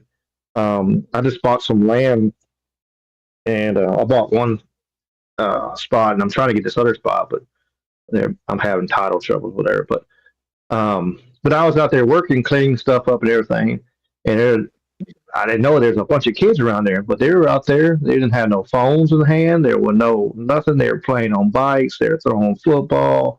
I mean, it was kind of cool, like seeing it. Looked like, it made me reminisce of, when I was their age and running around playing with my friends and stuff like that. It was kind of cool.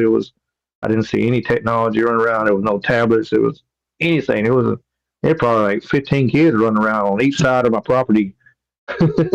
And one side on a different yard, and then on the other side of the street, whatever. I could see both sides, and they were just having fun. It was like, man, that's cool. So maybe I kind of have a little hope for the next generation. Maybe we can, but with this, maybe I don't know. I mean, I always try to be positive. I don't want to look negative all the time, but with the potential with the AI and stuff, like we said, it's if we do rely more and more on it, and just to the point of having it tell us what to do, like every day, is